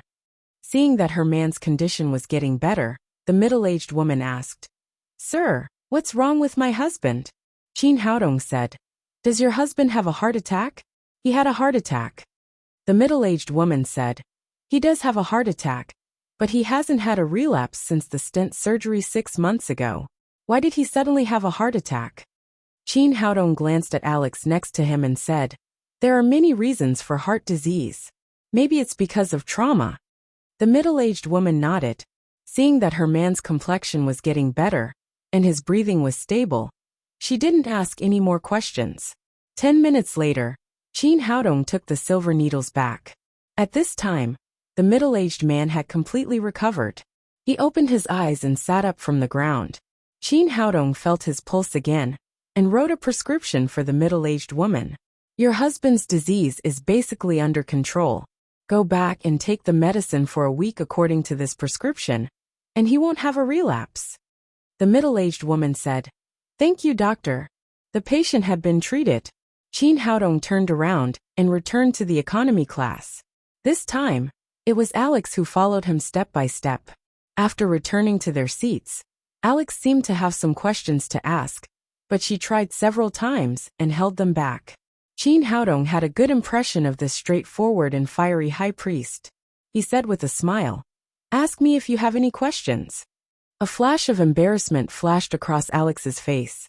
When she had just gone to treat the patient, Qin Haodong had said that if she made the patient sick, he would help to cure it. That had really happened. I just want to ask, why did the man just have a heart attack? Qin Haodong said. When you just treated the patient, you used magic instead of medical skills, right? Alex didn't hide it anymore and said, in fact, I am a high priest of the divine court. I use divine healing skill to treat patients. But our divine healing skill is very powerful. I have used this skill to save more than a dozen people, and there has never been a mistake. I don't know what happened today. Can you tell me? Looking at his depressed face, Qin Haodong suddenly felt that this woman was very interesting. He suddenly felt that this woman was very interesting. Originally, he wanted to say it directly, but he suddenly changed his mind. Do you really want to know what the problem is? Of course I want to know. Alice nodded her head vigorously, and even the mountains and valleys in her chest began to tremble. Qin Haodong said with a playful face, if you want to know, kiss me and I'll tell you right away. This woman had just called him a hooligan. If he didn't take advantage of her, he wouldn't be able to live up to that title. Due to her physique, Alice had become the red-robed high priestess of the divine court very early on. Wherever she went, she was revered by tens of thousands of people. When had she ever been teased like this? However, this hateful guy in front of her had an evil smile on his face, making her want to punch him. However, she really wanted to know what her problem was. You don't want to kiss me? Qin Haodong said. If you don't figure out the cause of the problem, I'm afraid you won't dare to use this magic to save people in the future. Otherwise, if someone really dies, it will not only bring you a lot of trouble, but also cause a great negative impact on the reputation of the divine court. Alice's heart skipped a beat. What Qin Haodong said directly hit the nail on the head, which was exactly what she was worried about. If she didn't figure out the problem, she would really have a psychological shadow in the future, and dare not use the divine healing skill again. After hesitating for a while, she gritted her teeth and looked around. Seeing that no one was paying attention to her, she quickly kissed Qin Haodong on the cheek. Although her movements were very fast and no one noticed, Alice was still full of shyness. Her white cheeks were as red as if they were about to drip blood. Qin Haodong originally just wanted to tease her. As long as the woman apologized to him and said a few nice words, it would be fine. He didn't expect that she would be so inflexible and really kiss him. Alice said, "You scoundrel, I've done as you said.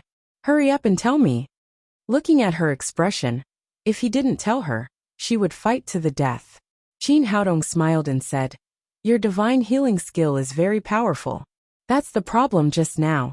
You alleviated the injury on his head, but at the same time, you also caused his heart disease." Alice asked doubtfully, "How is that possible?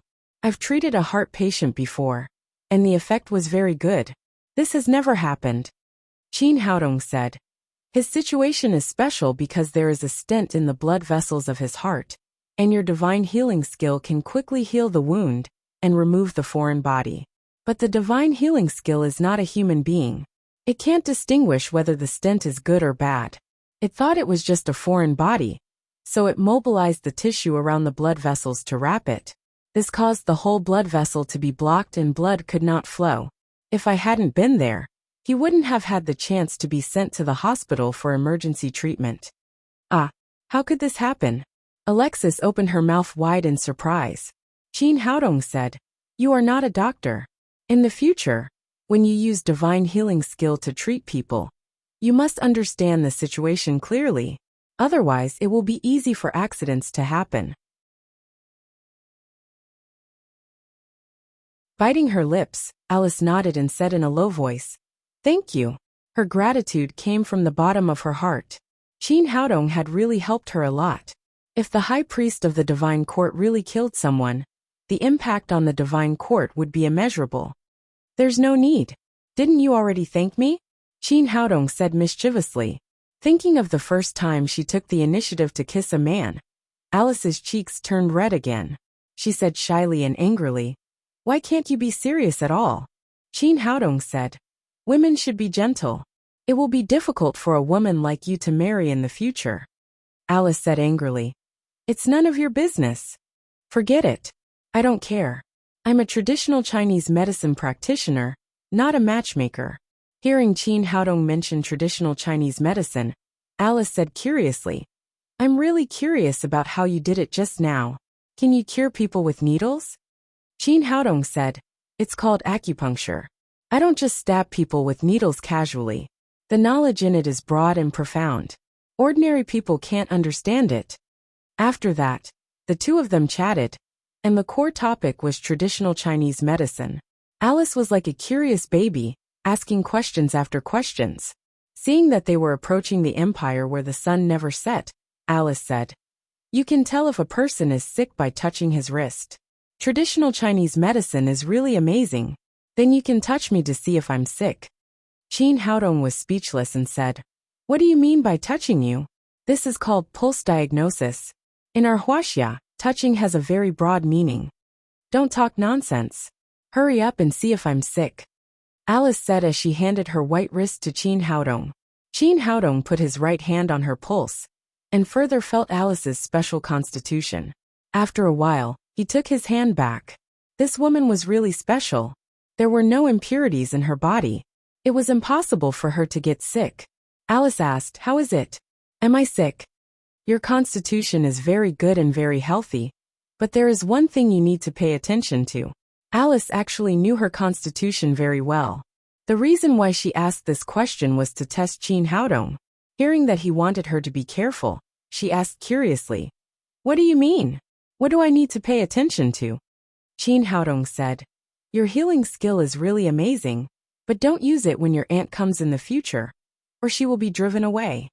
If you don't have your period for a long time, the lack of yin sunflower qi will not cause any harm to your body, but you will never be a mother in this life. Will it still be like this? Alice did notice this before.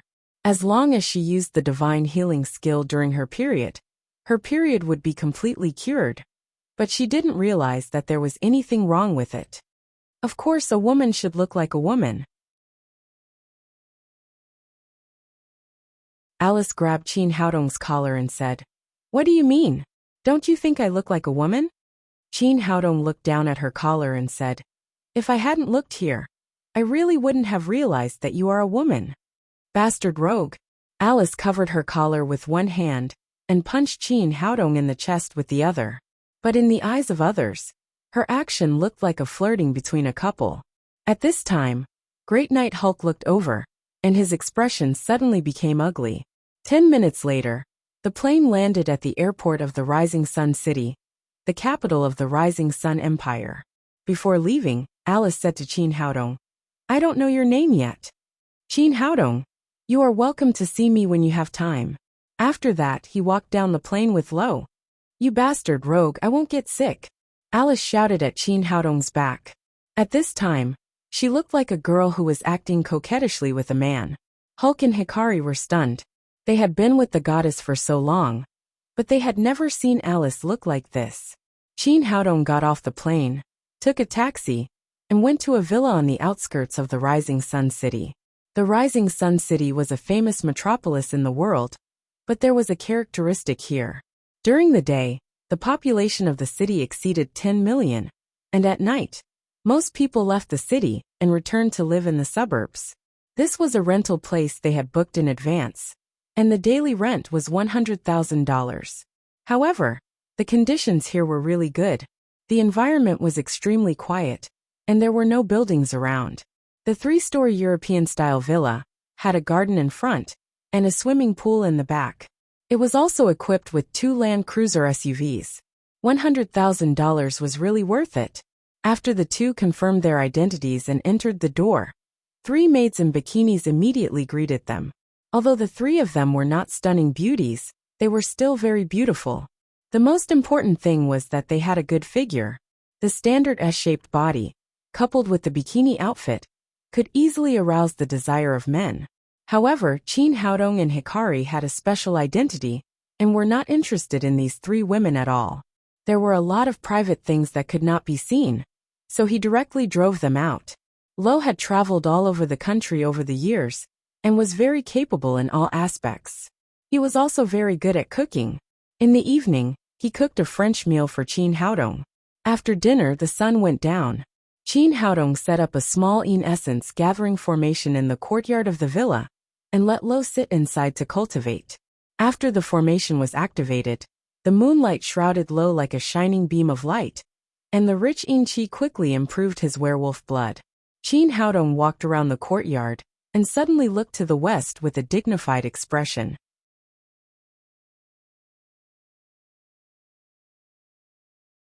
Chapter 830. As a cultivator, he was keenly aware of the violent energy fluctuations coming from the west from time to time. There was the holy power of the divine court and the power of darkness. Although they were dozens of kilometers apart, he could still feel the enormous energy, which showed the high cultivation of the two parties. Just then, a shadow came from the west at a high speed. When it arrived above the villa, it quickly slid down and landed in the yard. Qin Haodong took a closer look and found that it was an injured bat on the ground. This bat was different from the other bats. Its wings were bright gold, and there was a wound on its back that was oozing blood. The movement here also alerted Lei Fu, who was cultivating. When he saw the bat, he cried out in surprise, "Is that a vampire prince?" The vampire prince was equal to the wolf king of the wolf clan, second only to the vampire queen. Qin Haodong asked, "How did you know?" Lei Fu said, "I can tell from the color of its wings. Golden wings are the symbol of a prince. The darker the color, the higher the level. If its whole body turns golden, it will reach the level of the vampire queen." Qin Haodong nodded. Since it was a vampire prince, the other party's cultivation must be higher to be able to injure him so badly. Lei Fu looked at the wound on the bat's back and said, "Vampires are very strong, second only to our wolf clan. Ordinary sword wounds can heal quickly. He must have been injured by someone from the divine court. There is holy power in the wound, so it can't heal." Qin Haodong held the injured bat in his palm. As blood flowed out, it seemed to be dying. Except for the occasional breath, it was no different from a dead bat, which showed how serious the injury was. Lei Fu said, "The most important source of power for vampires is their blood. This vampire prince has lost so much blood, his strength must have been damaged." Qin Haodong said, "If we help him heal his wound, can we save him?" Lei Fu said, "Master, do you want to save him?" Before the unification of the Western Dark World, vampires and wolves had always been enemies, so he didn't like the vampire prince very much. Qin Haodong said, "There is an old saying in Huaxia that saving a life is better than building a 7-story pagoda. Although it's just a bat, it's still a living creature. I'm a doctor. It's fate that we met.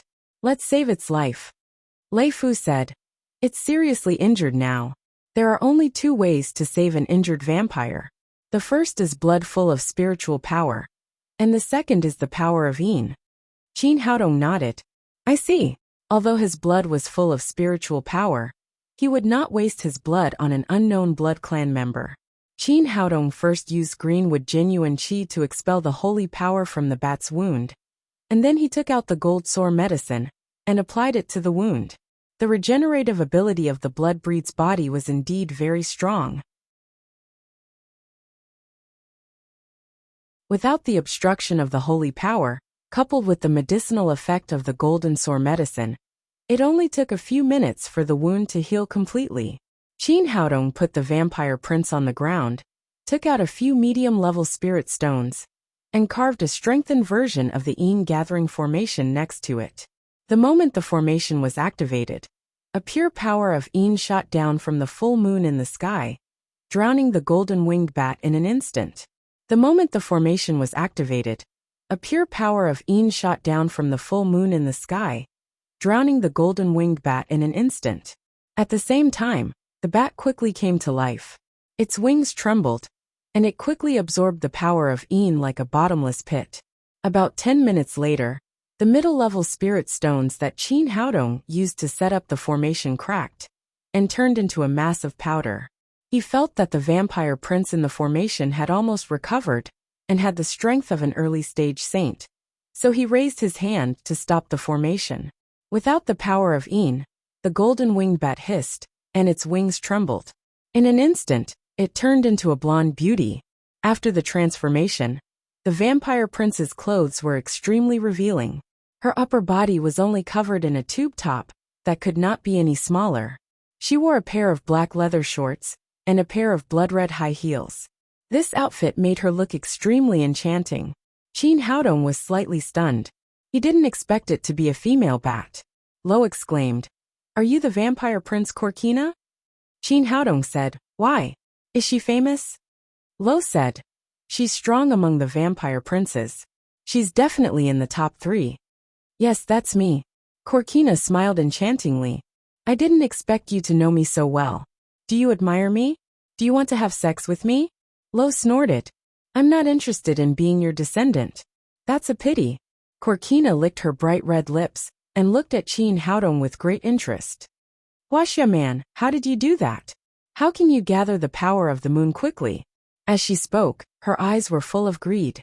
If she could master this method of absorbing the moon quickly, she would become the strongest vampire in the future. It was even possible that she would become the next vampire queen. Chin Haodong said, "This is my secret method. There's no need to tell you. Even if I did, you wouldn't be able to learn it." Corkina said, "Little guy, as long as you tell me this method, I can consider making you my descendant. You'll become an eternal and glorious vampire." Chin Haodong said, "I'm sorry, I prefer to be a human being. I'm not interested in becoming a bat." Corkina's face changed. Her sexy face became extremely ferocious, and 2 fangs came out of her mouth. "Huaxia man, do you think I'm negotiating with you? Hand over the method now, or I'll suck your blood dry now." Lo said angrily.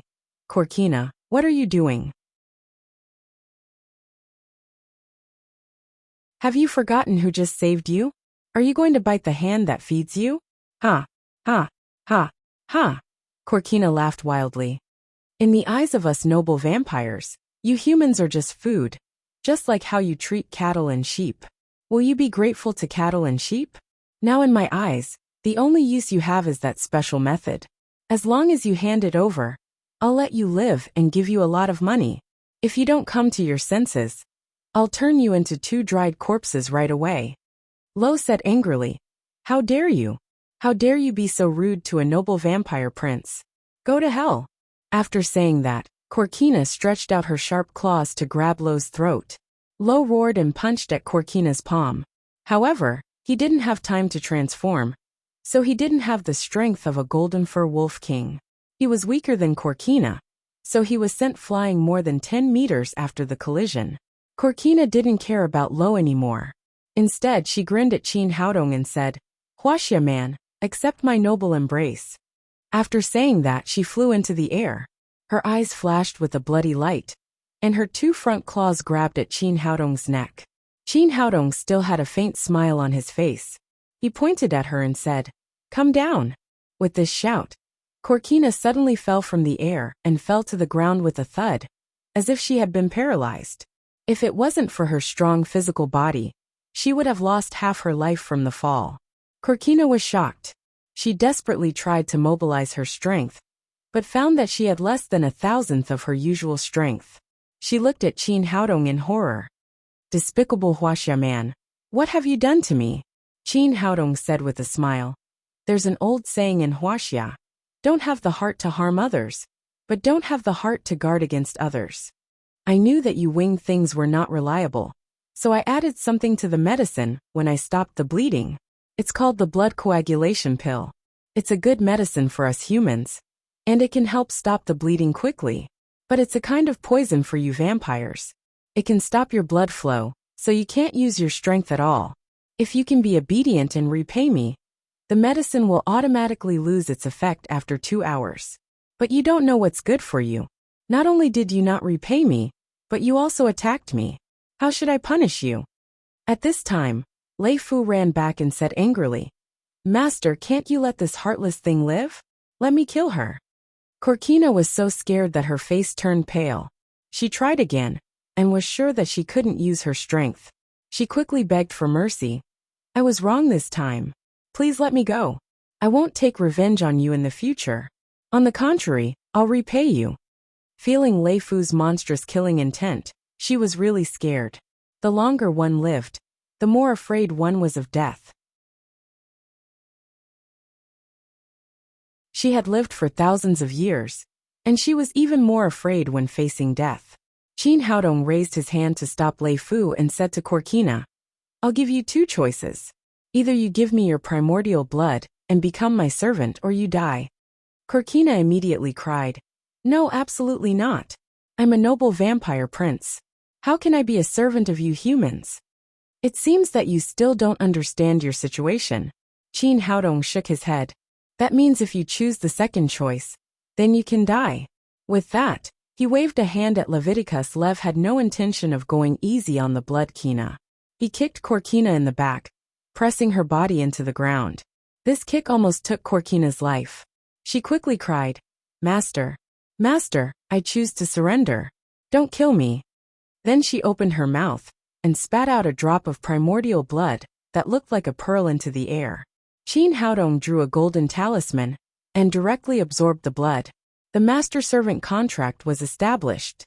From now on, this vampire prince was his servant. After doing all this, he flicked a red pill in front of Corkina. "Eat this. It can remove the blood coagulation pill in your body." Corkina grabbed the pill and swallowed it. In just a few seconds, she regained the strength of a vampire prince. But things had changed. Now that Qin Haodong had become her master, he could kill her with a flick of his finger. So she didn't dare to be presumptuous anymore. "Follow me, and you'll be rewarded in the future." "Yes, master," Corkina said respectfully. Qin Haodong asked, "You came from the west. What happened there?" Corkina said, "Master, the Covenant of Darkness is fighting with the Court of Gods. I was wounded by Anthony, the High Priest of the Court of Gods, and that's why I escaped here." Qin Haodong asked in surprise, "Why? Isn't the Covenant of Darkness weaker than the Court of Gods? Why did they suddenly start a war?"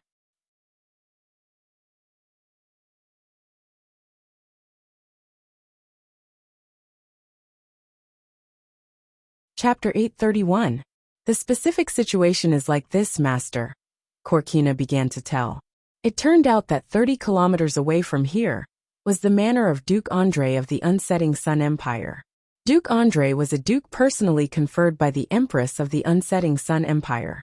He had a prominent status and a lot of wealth. Originally, he had nothing to do with the Divine Court and the Western Dark World. But yesterday, his youngest daughter suddenly awakened the constitution of the Holy Maiden of the Divine Court and would become the next Holy Maiden of the Divine Court, which immediately caused an uproar in the Divine Court and the Dark World. Ever since the Divine Emperor obtained the gods' favor, the Western Dark World had been suppressed by the Divine Court to the point where they couldn't even lift their heads. If there was another Saintess, the consequences of the Dark World would be even more unimaginable. They might even face the danger of being annihilated. In order to deal with this situation, the Dark Speaker issued a kill order, asking the Dark World to kill the Holy Maiden before she awakened at all costs. She came to the Unsetting Sun Empire after receiving the order. Qin Haodong didn't expect this to happen. He asked, "How many forces has the Dark Council sent?" Corkina said, "So far there are 3 wolf kings, 3 vampire princes and 1 great wizard. But this is just the beginning. Other members of the Dark race are coming here after receiving the order." This time, the Dark Speaker made a great decision. She officially promised all the members of the Dark World that whoever killed the Holy Maiden would become the Deputy Speaker of the Dark World. There will always be brave men with great rewards. Because of this promise, the members of the Underground World launched a crazy attack on Duke Andre's mansion. Qin Haodong said, "What about the Divine Court? They must have taken measures, right? They can't just watch you kill the Holy Maiden." Corkina said, "The Divine Court has been prepared for a long time. They have a total of 5 high priests, 3 paladins and other members. They have an absolute advantage." Qin Haodong he suddenly thought of Alex on the plane. She told the 2 paladins that she was going to the Unsetting Sun City to carry out a mission. "It must be to protect the Holy Maiden," he said. "In this case, shouldn't the Divine Emperor come in person?" Corkina said, "At least the Divine Emperor hasn't come yet. The reason can also be guessed. If they come out in full force, it will be too late for him to go back if the Dark Speaker attacks his lair, the Sacred City. In addition, The strong who have reached the level of the speaker, and the Shunhuang can sense each other. Once he comes to the rising sun city, the speaker will definitely follow him. At that time, we can only increase the scale of the war. Qin Haodong nodded and asked, "How's the situation over there? Did the Dark World suffer a loss?" Corkina said, "That is true. Because we don't have enough people, we are at a disadvantage. If I hadn't met Master, I would have been a marquise if I didn't die." Corkina nodded in agreement. "There's one thing I don't understand. Why didn't the divine court bring the saintess to the sacred city? Wouldn't that save us the trouble of being besieged?" Corkina said, "I'm not too sure about that, but I heard that it takes 3 days for the Holy Maiden to awaken, and she can't move during these 3 days. This news came from the divine court, and we don't know how true it is. In short, the Holy Maiden is still in Grand Duke Andre's mansion." Just as he finished speaking, he suddenly frowned. He looked to the west and said, "Oh no, I can feel the aura of the great priest in red. It must be that old faker Anthony, chasing after us." "What, Anthony is here?" Hearing this name, Lev's eyes flashed with murderous intent. This was the man who had killed his wife and infant son. As members of the Dark World, they were very sensitive to holy auras. Corkina said with certainty, "Yes, it's him. He's chasing after us." Qin Haodong also looked to the west, and saw a white light spot flying toward them quickly. Unlike the sage-level warriors of Huaxia, this man was flying with holy power, not the chi of heaven and earth of the warriors of Huaxia. In the blink of an eye, the man landed in the courtyard of the villa. He was a white man in his 50s. He was skinny and wore a red robe. He was Anthony, the red-robed high priest of the divine court. "Corkina, let's see where you can run to." Anthony suddenly froze. Corkina had been injured by him, and he knew very well how badly she had been injured. Even if she hadn't died, she should have been half dead. Why did she look even more lively than before? "Anthony, old faker, do you still remember me?" Lev could no longer control his emotions. He put away the jade pendant Qin Haodong had given him, then howled at the sky and transformed into the golden fur wolf king. Both Corkina and Anthony were startled. They hadn't expected a wolf king to be hiding in the yard. "You're Lev?" Anthony recognized Lev, but he was also shocked. He had been involved in the hunt for Lev for many years. This fish that had escaped the net had grown too quickly. He had gone from a beginner werewolf to a golden fur wolf king in one go. But this also made him more determined to get rid of Leviticus. If he was allowed to grow, there was no telling what he would become in the future. If he were to surpass Anthony, he would definitely be a thorn in his side. "It's me, Anthony. Today, I'm going to avenge my wife and son." After recognizing Lev, Anthony was not in a hurry to attack. Instead, he looked at the young man in the middle. "Huaxia man, as a human, how dare you associate yourself with vampires and werewolves? It seems that I'm going to eliminate you on behalf of the gods today." Qin Haodong said, "Anthony, you came to my house and said that you were going to kill me without any reason. Lev didn't do anything bad back then. He even said that he didn't want to admit that he was a werewolf. But you still killed his wife and son. Does the Lord God know that you're so cruel and murderous?" Anthony said with a ferocious look, "What do you know? These dark creatures will become our enemies sooner or later. Although he didn't do anything bad back then, it doesn't mean that he won't do it in the future. And that little bastard will become a werewolf sooner or later. Is this what you call cutting weeds by the roots to avoid future troubles?" Qin Haodong shook his head. "If you want to blame someone, you can always find a pretext. The reason you're so tyrannical is because you have absolute power. With power, you don't care about the lives of others." There were still differences between people. As a red high priestess, Alice was much kinder than this fellow. A fierce light flashed in Anthony's eyes. "Cut the crap. Today the 3 of you must die." He was one of the most powerful high priests in the divine court. Although there was a vampire and a wolf king, he didn't care about them. "Anthony, give me your life." At this moment, Lo could no longer restrain himself. With a long howl, he pounced at Anthony, his 2 shining wolf claws grabbing at Anthony's neck. Anthony was prepared. He drew a cross in front of his chest and pointed at Lo. A beam of pure white holy light shot towards Lo like an arrow.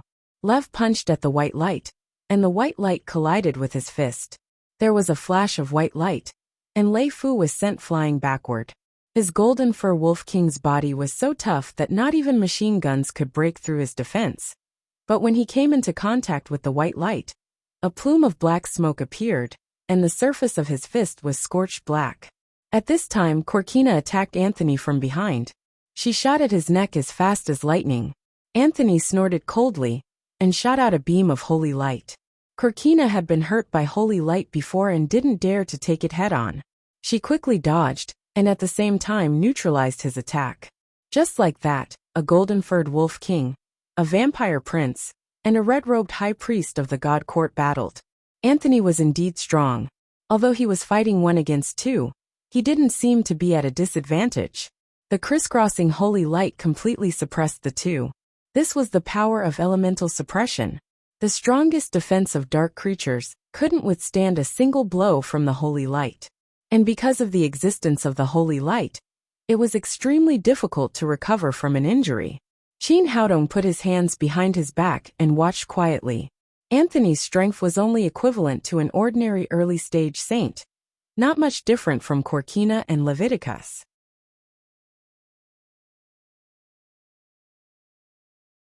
But because of his elemental suppression, he had a big advantage. If his opponents had been 2 human saint-level warriors, he would have been cut down by their swords long ago. He also noticed that Anthony also had a 6-pointed star crystal hanging on his chest, just like Alex's. Every time he manipulated the holy power, it was through this 6-pointed star crystal. The holy power between heaven and earth first entered the 6-pointed star, and then entered his body to be controlled.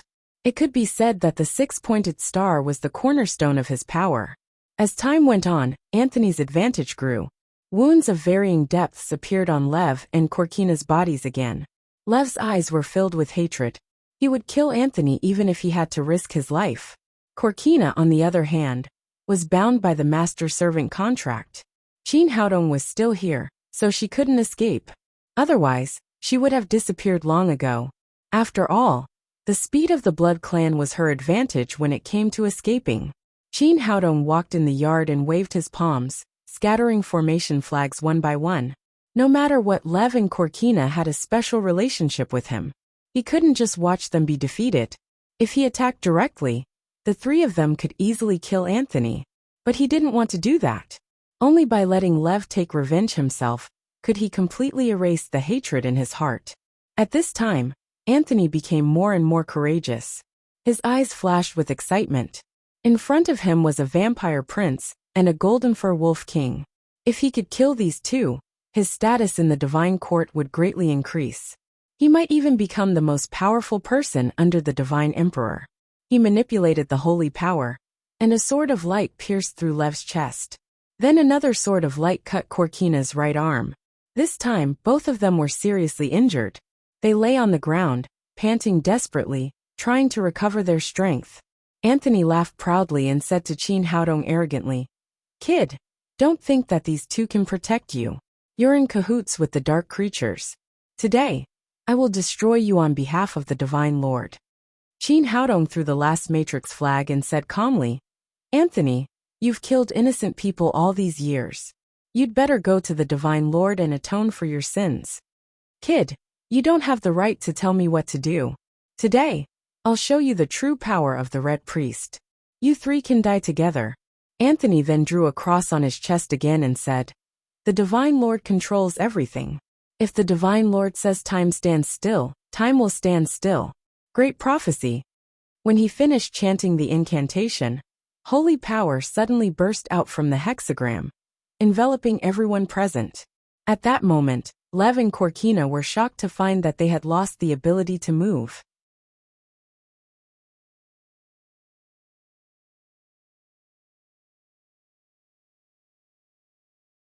Chapter 832. What do you think? The great prophecy spell tastes good, doesn't it? What else can you do but wait for your deaths? Anthony laughed proudly again. As the caster, of course he was not affected by the spell. Qin Haodong also felt a subtle power locking down the space around him. But this power was still a little weak, and he could break it with his true power. Although it weakened his movement and made him slower than before, it could not completely stop him from moving. He tried to take 2 steps forward, and it was true. His movement speed was much slower than before, and it seemed to be caused by the Great Prophecy spell. This spell had its own uniqueness. If it had been cast by someone stronger, such as the Emperor, he would probably be like Lo and Corkina, unable to move at all. Anthony was still laughing when he suddenly saw Qin Haodong take a few steps. His eyes widened in shock. How can you move? The Great Prophecy spell was unique to the Holy Court, and it had always been successful. He had never seen anyone who could not be controlled by this spell. Qin Haodong smiled. The Great Prophecy spell is indeed a good thing, but it's a pity that your ability is too weak. Now I'll show you what I can do. With that, he made a hand seal, and the shadow gathering formation that he had just set up was instantly activated. This was a formation he had set up with formation flags. Compared to the simple shadow gathering formation before, it was more than 10 times more powerful. In an instant, the dense power of the moon filled up the space within the formation. The Holy Court and the Dark Race were incompatible because they used the light saint power, while the Dark Race absorbed the power of the moon.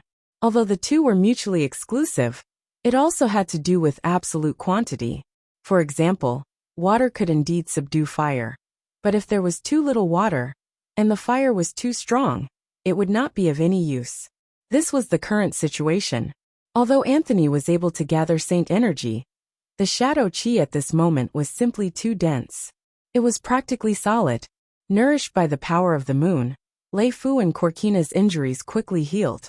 The two of them seemed to be recharged, and they were instantly revived.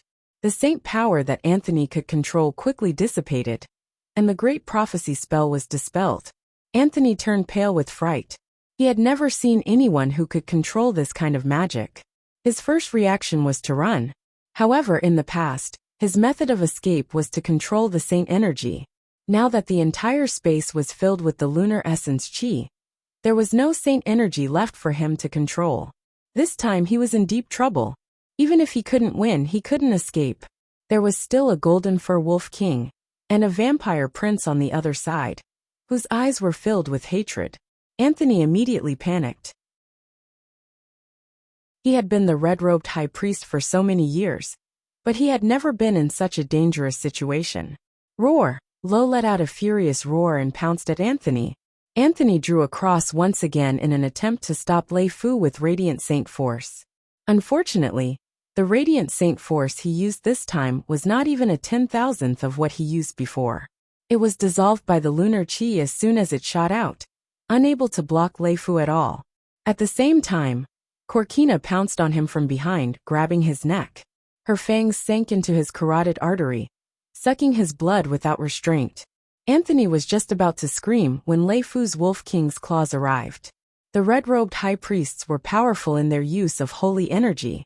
Their bodies were no different from those of ordinary people. So Anthony was instantly torn to pieces by Lei Fu's hateful claws. Qin Haodong turned his head away. This scene was really uncomfortable to look at. Corkina said unhappily, "Why are you in such a hurry?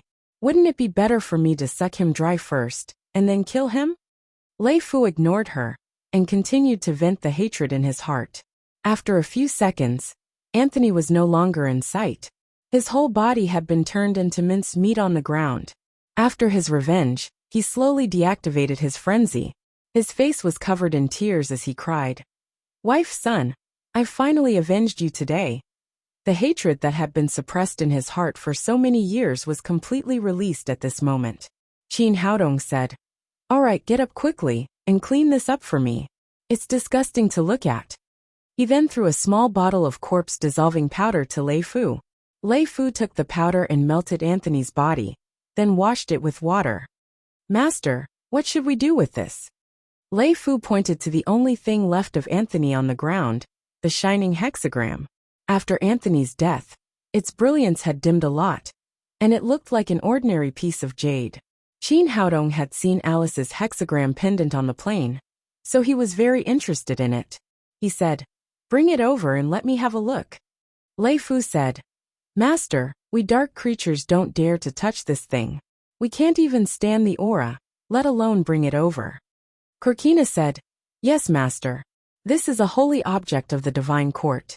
It's called the holy hexagram. It contains extremely strong holy energy. We don't dare to touch it at all. Oh. Qin Haodong took a few steps forward and waved his hand. The hexagram flew into his palm. When it was in his hand, he did feel the strong holy energy. But this power was neither harmful nor beneficial to him. Lei Fu said, Master, you'd better throw it away quickly. Otherwise, the divine court will attack us crazily if they know that a red-robed high priest has died, and the holy hexagram is in our hands. At that time, the battlefield will not be Grand Duke Andre's mansion, but here. Corkina also said nervously, The holy hexagram is a holy object of the divine court. Once someone dies, they will immediately find out, and find the location of the hexagram. The dark world has killed red-robed high priests before, but we can't deal with this hexagram. We can't destroy it or hide it, so we can only throw it away. As long as the divine court finds it, they will soon find a suitable successor, and create another red-robed high priest. This is why the divine court has been prosperous for so many years. Hearing their words, Qin Haodong's heart skipped a beat. If he could let his people get the recognition of the holy hexagram, wouldn't he be able to create a saint-level master out of thin air? Moreover, the holy energy had an excellent restraining effect on dark creatures. Perhaps it would play a greater role in the battle against the alien demons. Thinking of this, he asked, Do you know how the holy hexagram finds an inheritor? Corkina said, Although we haven't seen it with our own eyes, we've heard that the holy hexagram has the ability to recognize its master. No matter who it recognizes, they will become the red-robed high priest of the divine court. Legend has it that the strength of a high priestess is completely dependent on how much of the holy hexagram's recognition one's physique is. The reason why Alex is the strongest high priestess is because she has the highest recognition from the holy hexagram. Qin Haodong asked, Does the inheritance of the red-robed high priest have anything to do with race? For example, can a Huaxia person become a priest of the divine court? Lei Fu said, We don't know about that. Anyway, we've never seen a Huaxia person become a red-robed high priest of the divine court. Corkina said eagerly, Master, let's not talk so much. Let's get rid of this thing as soon as possible. I guess the people of the divine court will be here soon. They will be able to sense the holy hexagram. Don't worry, I'll take care of this thing. Qin Haodong thought of something, and directly put the hexagram into the storage ring. The storage ring was connected to another independent space. He didn't believe that the people of the divine court could still sense its existence. After putting away the holy hexagram, he said, Lei Fu, quickly put on the jade pendant. Corkina, leave first. You're a famous prince of the vampires. When the people of the divine court come, you won't be able to hide. Yes, Master. Corkina answered and instantly turned into a golden-winged bat. She spread her wings and flew away, soon disappearing into the night. At the Grand Duke Andre's mansion, the battle was coming to an end. The Covenant of Darkness had underestimated the strength of the divine court, due to the lack of manpower, and had been defeated. There were only a few people of the divine court at the scene, who were chasing the scattered vampires and werewolves. Alex was the most powerful of the red-robed high priests, and she was also the leader of the other high priests present. She was originally commanding her subordinates to fight. Suddenly, the hexagram on her chest shook, and then a sad emotion appeared in her mind. Alice was alarmed and cried out in her heart. This was a sign that the red-robed high priest had fallen. Logically speaking, they had the absolute advantage in the battle today, and had even achieved an overwhelming victory. There shouldn't have been many casualties.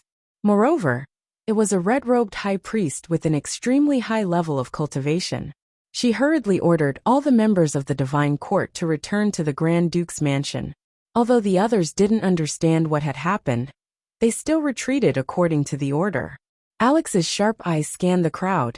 The divine court had sent out a total of 5 red-robed high priests and 3 paladins to protect the saintess. After looking around, the 3 paladins were all there, but only 4 of the 5 red-robed high priests were left.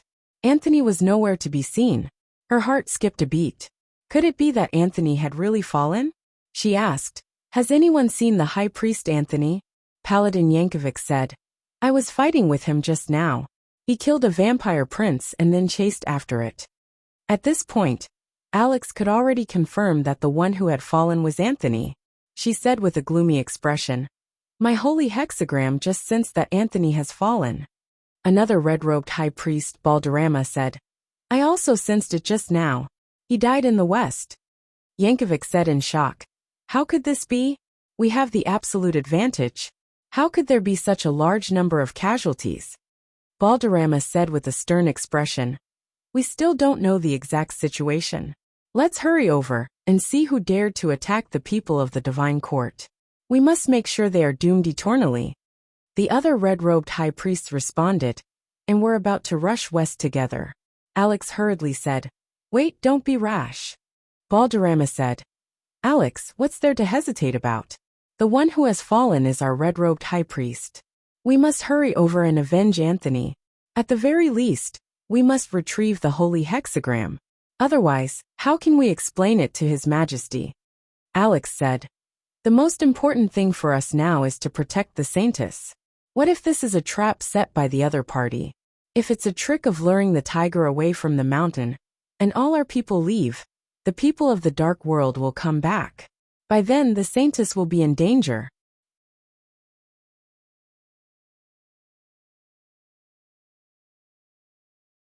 Chapter 833. Hearing this, the others' expressions changed. Their main purpose in coming to the Empire of the Unsetting Sun this time was to protect the Holy Virgin. This task was more important than anything else. As old opponents who had fought for many years, they knew very well that the Dark World had not shown their full strength. If this was really a trap made by them, they had to be cautious. Another Holy Knight Bergkamp said, "Alex, what should we do?" Alex said, "Well, Yankovic, Balderrama, and I will take some people there. You stay in the Duke's mansion and wait. If the Covenant of Darkness attacks, you will immediately send a distress signal, and we will come back immediately." Everyone nodded and thought that this was a good plan.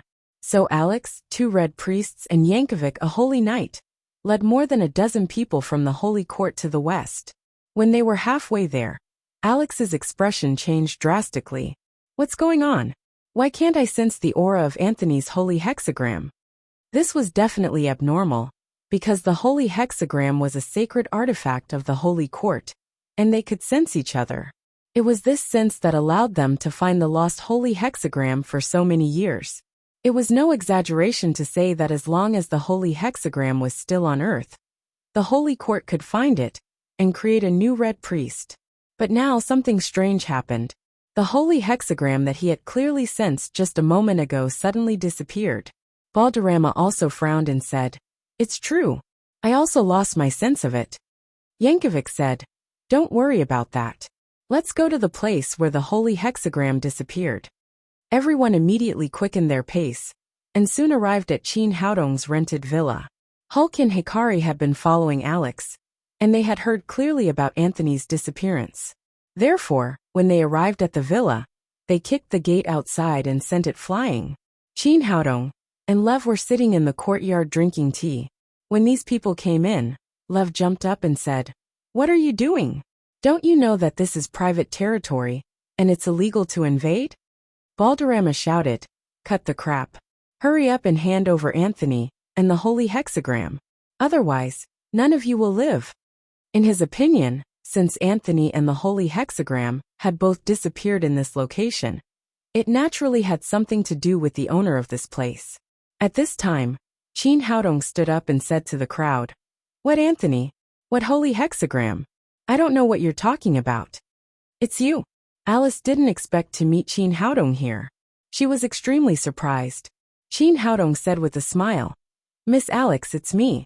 What are you and your friends doing here late at night?" "We're here to look for someone." Alex's tone was much gentler than Balderrama's. At least she was not as overbearing. "It's like this. I have a friend who suddenly disappeared. He's a middle-aged man in red clothes. He's very recognizable. And he's wearing a 6-pointed star pendant around his neck. Did you see it? Of course, Qin Haodong would not admit that Anthony had died here. He shook his head and said, "My friend and I have been sitting here drinking tea. I have not seen anyone else come here, nor have I seen the hexagram pendant." Seeing all of this, Lev was secretly amazed. He did not know how his master had managed to do it. For the other party to not be able to sense the divine hexagram, even though he was standing right there. Alice didn't know what to do for a moment. Deep down, she had a good impression of Qin Haodong, and was willing to believe this Huaxia man. However, Anthony had indeed disappeared from here. Balderrama pointed at Qin Haodong's nose and shouted, "Boy, don't play dumb with us. Anthony disappeared from here. How could you not know? I'm guessing that you're the one who killed Anthony." Yankovic then said, "I don't care who you are, but the one who lost is the Red Priest of the Divine Court. You can't afford to offend him. Hurry up and hand over the man and the holy hexagram, and we can deal with you leniently." Qin Haodong frowned and said, "Is the Red Priest very powerful?" Valderrama said, "Of course. I advise you not to play dumb." Qin Haodong said, "That's not right. I'm just an ordinary doctor. Since the Red Priest you mentioned is so powerful, why do you suspect me of killing him? Do you think I have that ability?" Alice said, "I met Dr. Qin on the plane. He is indeed an excellent Chinese medicine practitioner. Did we make a mistake?" Balderrama said firmly, "High Priestess Alex, don't be blinded by a person's appearance. High Priestess Anthony's aura disappeared from here. They are the only residents nearby. Satan won't believe it if you say that it has nothing to do with them." Anthony's status had always been lower than that of the young and promising Alice, so he was very unconvinced. This time, he finally seized the right opportunity, so he naturally did not hesitate. Alex was speechless. Although she wanted to speak up for Qin Haodong, she couldn't say much about the missing high priest of the Divine Court. Besides, she couldn't find a suitable explanation for Anthony's disappearance. Balderrama's face flashed with pride, and he said to Qin Haodong, "Hurry up and hand him over, or we'll start searching." Yankovic said aggressively, "The high priest Anthony disappeared from your place, so you can't get rid of the suspicion. If you can't hand him over today, you will bear all the consequences." He had a good relationship with Alice. One of them was the youngest Red Priest, and the other was the youngest Paladin. They were known as the Golden Couple in the Divine Court. But for some reason, when he saw Alice speaking up for the handsome Huaxia man in front of him, he felt an inexplicable jealousy in his heart. Naturally, he wouldn't be nice to Qin Haodong. "Search. Hand him over." Qin Haodong said with a sullen face, "You want to search my private residence without any evidence. Isn't it too rude? Do you mean that whatever the people of the Divine Court say is true?" Balderrama said, "That's right. Whatever the people of the Divine Court say is true, because we have the power." He had always been arrogant and never took ordinary people seriously. At this time he had gradually lost his patience. "Since you can say whatever you want because you have the power, then let me say something." Qin Haodong pointed to Yankovic and Balderrama, and said, "I think you two stole $1 billion from me. Now hand it over." After he said this, the people of the Divine Court were all stunned. Who was this guy? Could it be that he had a mental problem? How dare he speak to the Holy Paladin and the Red Priest like this? Balderrama came to his senses after the shock and shouted angrily, "Huaxia man, let me see how strong you are." Then he reached out and drew a cross in front of his chest. Then he raised his hand and shot a holy light at Qin Haodong. In his opinion, although the holy light did not use its full strength, it would definitely make the Huaxia man in front of him suffer a little. But he did not expect that Qin Haodong just stretched out his hand and patted it gently. The invincible holy light disappeared in the air, as if it had never appeared. This time, everyone was stunned. It seemed that this young man was not bragging, since he was able to easily resolve the attack of the Red Priest. He did have a certain level of strength. Even Alice was shocked. She didn't expect that Qin Haodong was not only skilled in medicine, but also powerful in martial arts. Yankovic's expression also became serious. "No wonder you can kill the Red Priest Anthony. It turns out that you are a Huaxia warrior. Then let me see how powerful the Huaxia Kung Fu is. He first put a big hat on Qin Haodong's head. Then he was ready to kill the Huaxia man in front of him. For some reason, he felt that Alice treated the Huaxia man differently from the others. Just when he was about to make a move, suddenly there was a shout. "Boy, what right do you have to attack my boss?" As soon as the sun set, another group of people came to the villa. These people were extremely fast, almost as fast as lightning. It was the group of people from Daddy's security company, and Ma Wenjue was walking at the front. When they entered the villa, Qin Haodong looked at Ma, and his expression changed slightly. "You broke through so quickly?" Ma Wenjue said proudly. "Boss, I'm sorry. I just broke through temporarily, and came a little late." It turned out that they had made an appointment to come to the Empire of the Sun Never Sets together. However, as soon as they got off the plane, Ma Wenjue felt that he was about to break through, so he found a remote mountain area to break through to the Saint Realm, and then rushed over with his people. Seeing the sudden addition of more than 30 people, the expressions of the people from the Divine Palace changed. Just now, from the speed of Ma Wenjue and the others, they could see that these people were all strong. Ma Wenjue then turned to Yankovic and said, "Big guy, what right do you have to attack our boss? I'll play with you." He had just broken through to the Saint Realm, and was eager to show off.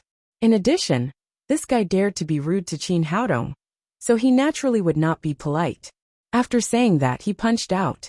As a holy knight of the Divine Palace, Yankovic naturally would not back down. He also punched out. His punch was wrapped in rich holy light, and was full of power. In the time it takes for a spark to fly off a flint, the two men's fists collided with each other. After a loud bang, a huge wave of air forced the surrounding people to retreat. Yankovic was the strongest among the holy knights. According to the cultivation of Huaxia warriors, he had touched the threshold of the middle stage of the Saint Realm, but he had not yet broken through. However, Ma Wenjue's strength was also very strong. Although he had just broken through to the Saint Realm, with the help of the Kailan holy body, he was not inferior in terms of strength. Under this punch, the two men were evenly matched and both took 3 or 4 steps back. This time, the faces of the people from the Divine Palace changed, including Alex and Balderrama, who showed a look of horror. They were almost the supreme beings of the Divine Palace, and had always been proud and arrogant. They did not take anyone seriously except for the emperor.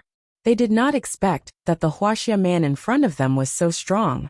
Yankovic did not gain any advantage, and suddenly felt that he had lost face in front of Alex. After a roar, he rushed up again and fought with Ma Wenjue. The two men were similar in strength, and for a moment, it was hard to tell who would win. This time, the faces of the people from the Divine Palace became even more gloomy. Yankovic was the strongest on their side, but he could not gain any advantage. Balderrama said, "Red Archbishop Alex and Holy Hexagram, let's fight together."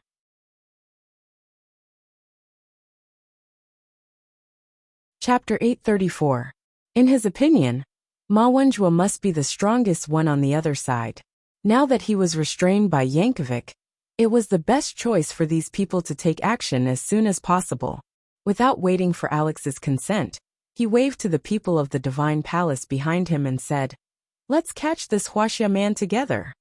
They also brought a dozen low-level priests and grand knights today. These people were going to attack Qin Haodong after receiving the order.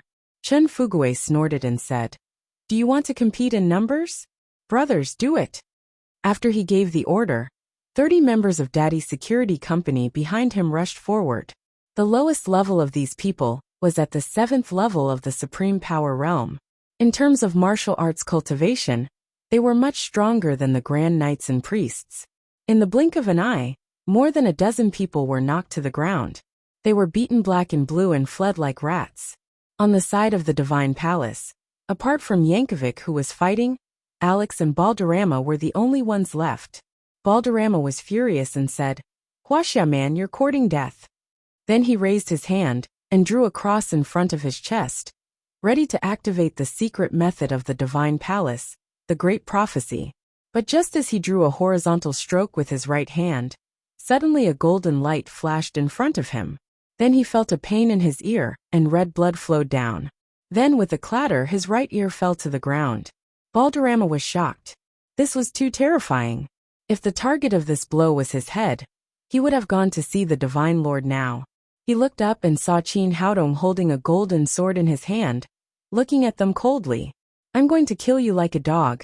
After a cold shout, the Xian Yuan sword flew out again, and pierced a transparent bloody hole in Yankovic's right arm.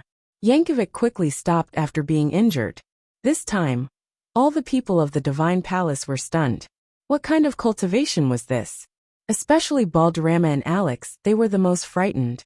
As red-clothed high priests, although they had a high status, their physical strength was not much different from that of ordinary people, and was not much worse than that of mages. Although their spells were powerful, they needed some time to prepare before each spell was cast. Lower-ranked high priests needed even more time, and the red-robed high priests needed much less time. But no matter how short it would still take time, unless one reached the level of the Divine Emperor and directly used God's blessing. This period of time was nothing for ordinary people, but it was absolutely fatal for a master like Qin Haodong. He would probably be killed before he could cast his spell. Balderrama was an example. Because of this weakness, the Scarlet High Priest always teamed up with a knight. As a warrior, the knight could better protect the high priest. But now the strength of this young man was too strong. Even Yang Kuei could not block his blow. In this situation, what room did they have to resist? Only then did Balderrama realize what Qin Haodong meant by speaking with his strength. It turned out that Qin Haodong was indeed much stronger than him. In the face of Qin Haodong's immense power, Balderrama and Yankovic were terrified. They did not even dare to treat their wounds, afraid that they would be killed by Qin Haodong's sword if they were distracted. They could only let the blood from their wounds drip to the ground. Alice recovered from the shock and quickly said, "Dr. Qin, you have to calm down. There is no hatred between us. There is no need to kill." Hearing her words, Qin Haodong restrained his momentum, and Yankovic and Balderrama were relieved. Seeing that they were no match for them at all, Yankovic said, "Let's go." The others also had the same thought, and they turned around to leave. "Wait." But at this moment, Qin Haodong stopped them and said in a cold voice, "Did I let you go?" Balderrama said angrily, "Qin, what else do you want?" Qin Haodong said, "I was sitting here drinking tea, but you people suddenly broke in. You wanted to search and fight, and now you want to leave. Do you really think we Huaxia people are easy to bully?" Yankovic said, "Qin Haodong, we are from the Divine Court. Don't go too far." "The Divine Court realm? What a big brand." Qin Haodong sneered, "You have seen my strength. Do you think the Divine Court is afraid of me, or I am?" Balderrama shouted, "Qin Haodong, don't be too arrogant. Although you are very strong, you are still no match for the Divine Court." Yankovic also said, "I admit that you are very strong, but you are vulnerable in front of the Divine Emperor." Qin Haodong said lightly, "You are right. I am not as strong as the Divine Court, nor can I beat the Divine Emperor. But what if I stand on the side of the Dark Parliament?" As soon as he said this, Alex and the other two revealed looks of panic in their eyes. Although Qin Haodong was not as strong as the Divine Court, he and his men had already shown amazing strength. If these people stood on the side of the Dark Parliament, the consequences would be unimaginable. In the past, the Divine Court had a certain advantage in the battle with the Dark Parliament, but it was very small, and they still could not completely destroy the Divine Court. If Qin Haodong joined forces with the Dark Parliament, the situation would immediately change. At least they would not be able to protect the Grand Duke Andre's mansion. Once the Holy Virgin was in danger, they would not be able to absolve themselves. Alice said eagerly, "Qin, you can't do this. You shouldn't be the enemy of the Divine Court." Qin Haodong said, "Miss Alice, I never wanted to be the enemy of the Divine Court, let alone the friend of the Dark Parliament. I am just a Huaxia person, and I don't want to get involved in the fight between you two. I came to the Rising Sun City to do something. But you saw the scene just now. The Divine Court is relying on its own strength to be aggressive, isn't it? There is some misunderstanding in this matter. It is indeed our fault. Alice originally only had a good impression of Chin Haodong, or she was grateful for his help. At this time, she was in awe of the strong. She turned to Yankovic and Balderrama and said, "You two reckless guys, apologize to Dr. Chin quickly." Chin Haodong's words just now had completely hit the Achilles heel of the two people. In the face of the strong, they could only lower their proud heads. "I'm sorry, Mr. Chin. We were wrong just now. We sincerely apologize to you." Yankovic gave Chin Haodong a knight's salute, while Balderrama bowed his head and admitted his mistake. Chin Haodong said with a smile, "There is a saying in Huaxia, if an apology is useful, why do we need the police?" Hearing this, Alice said eagerly, "Chin, you can't do this. As a human being, you must not stand on the side of the Dark Parliament." "Miss Alice, don't be nervous. I have no intention of joining forces with the Dark Parliament yet." He saw Yankovic and Balderrama again. "But we have just agreed that whoever has the strength can speak freely. Since I am stronger than you, pay me back the $1 billion you owe me." Balderrama and Yankovic almost fell down. It seemed that no one had ever dared to blackmail the Red High Priest and the Paladin since the establishment of the Divine Court. What's more, the other party asked for $1 billion. Chin Haodong said with a playful face, "You are the Red High Priest and the Paladin. Don't tell me you can't even take out this money?" Yankovic said with a bitter face, "Mr. Chin, to tell you the truth, we really don't have that much money." Although they were noble, they were not businessmen. It was already good enough for them to have tens of millions of dollars in savings. They really couldn't take out $1 billion. Chin Haodong said, "If you can't take out the money, it will be difficult. I always keep my word. Since I said I want $1 billion, I can't take less. Otherwise, none of you can leave." This, Balderrama and Yankovic were completely dumbfounded.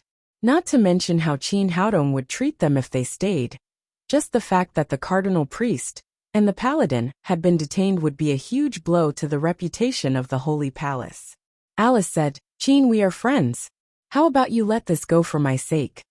Although Chin Haodong had never targeted her, as a member of the Divine Court, she couldn't just watch her companions being detained here. "If we are friends, we can discuss this matter." Chin Haodong's main enemy now was the alien demon, so he didn't want to be on bad terms with the Divine Court.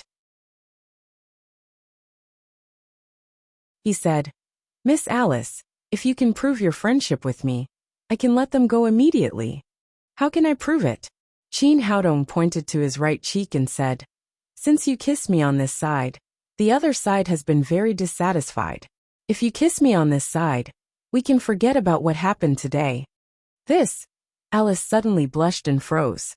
She did kiss Chin Haodong's left cheek on the plane, but no one noticed at that time. She did it secretly. Now she was asked to kiss a man in front of everyone. How could she do that? Hearing this request, Yankovic roared angrily, "No, absolutely not." Chin Haodong said, "It's okay if you can't. You can either take out $1 billion, or I can keep you here. I believe the Dark Council will be willing to pay more for you." "Huaxia man, I'll kill you." Yankovic was furious. He turned around and pulled out the Holy Light Cross sword on his back. He rushed up to fight Chin Haodong. But before he could move his long sword, the golden Xinyuan sword had stopped in front of his throat. "Big guy, don't provoke me or I'll kill you, even if you are a holy knight of the Divine Court." Yankovic was completely dumbfounded. He didn't expect the gap between them to be so big. The people of the Divine Court had an absolute advantage over the Dark Council. They could suppress them in terms of attributes, but their holy light power was useless in front of Chin Haodong. Alice hesitated for a moment and said, "I agree." Then she stepped in front of Chin Haodong and kissed him on the left cheek.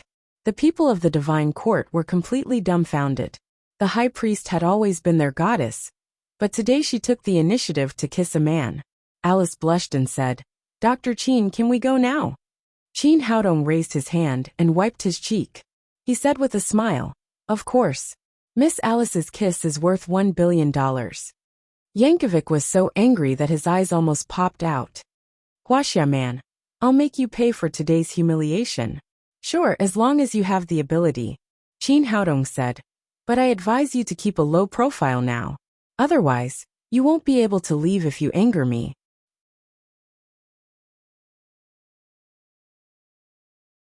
Chapter 835. Yankovic glared at him angrily, but did not dare to say a word. He left with his men. After they left, Ma Wenzhua said excitedly, "Boss, how was it? I didn't embarrass you, did I? If I hadn't broken through the bottleneck of the Saint stage, I wouldn't have been able to defeat this big guy." Qin Haodong did not look relaxed at all. He said, "We still have to improve our cultivation as soon as possible. They are not the most powerful people in the divine court, and there is still an unfathomable Shenhuang behind them. We are no match for them with our current cultivation. Even if they are masters at the Saint stage, the divine court, and the Western Dark Parliament can easily find them. We have no advantage at all." Hearing this, Ma Wenzhua said with a bitter face, "Boss, our cultivation speed is fast enough. If it weren't for your elixirs, we wouldn't have been able to create so many masters. But cultivation is not something that can be completed overnight. If we want to become masters, we have to go through a process. You're right, but sometimes there are exceptions. Now is a good opportunity." Qin Haodong first set up a boundary that could isolate the aura of the divine court to prevent those people from feeling the aura of the holy hexagram. Then he took it out and held it in his palm. "Boss, what is this?" Ma Wenzhua took the holy hexagram in his hand and asked. "This is a sacred object of the divine court. It's called the holy hexagram. Those people just came for it. If any of you can get the approval of this thing, you will immediately get the inheritance of the red-robed high priest of the divine court, which is equivalent to a master at the saint stage here." After hearing this, the eyes of the 30 members of the Daddy Security Company lit up. Although they had been eating elixirs like jelly beans during this period, there was a limit to the speed of their cultivation improvement. Moreover, after reaching the 9th level of the Supreme Power Realm, it was extremely difficult to cross the threshold of the Saint stage. Now that they saw a way to improve their cultivation effortlessly, everyone immediately rushed to try it. "Boss, let me have a try. I think my physique can be approved. Boss, I'm a rare martial arts genius. I'm very talented. Let me have a try. Boss, I think this thing is tailor-made for me. Let me have a look." Ma Wenzhua held the holy hexagram on his body and tried to move it around, but there was no reaction in the end. After that, Chen Fugui took it again. He first wore it around his neck, then held it in his palm. He tried on several parts of the body, but he still did not receive the legacy's approval. It did not take long for all 30 of them to try from start to finish. In the end, the holy hexagram was still dim. Clearly, it had not found a successor it acknowledged. In the end, the holy hexagram returned to Qin Haodong's hand. He took it and looked at it.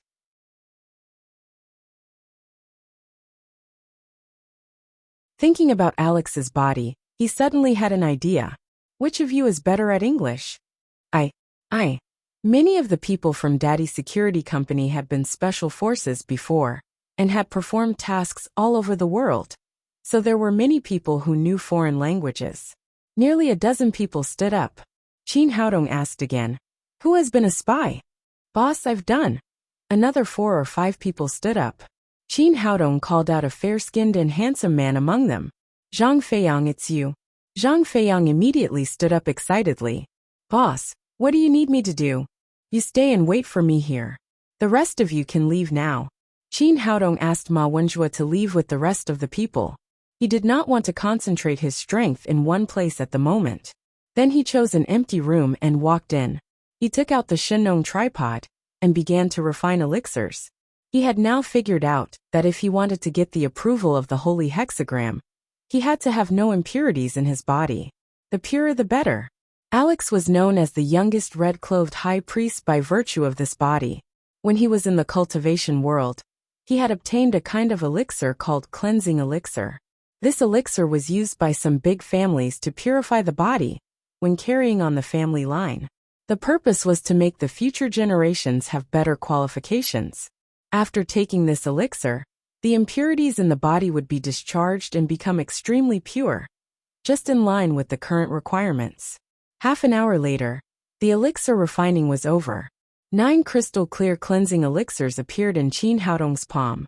He put away the other 8, took one out of the room, and gave it to Zhang Feiyang. Take this elixir. Zhang Feiyang took the elixir and threw it into his mouth, without asking what kind of elixir it was. All the people of Daddy's security company trusted Qin Haodong 100%. Even if they asked him to die, they would not frown. Soon after the elixir entered his body, the surface of his body began to overflow layer by layer. However, Zhang Feiyang was also an expert at the 8th level of the Supreme Power Realm. He had also taken the body-refining elixir before, so there were not too many impurities. It only took him 10 minutes to get rid of them. Go rinse and come back to see me.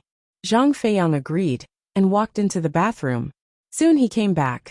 Qin Haodong put his hand on his pulse, and scanned his body from head to toe with his spirit.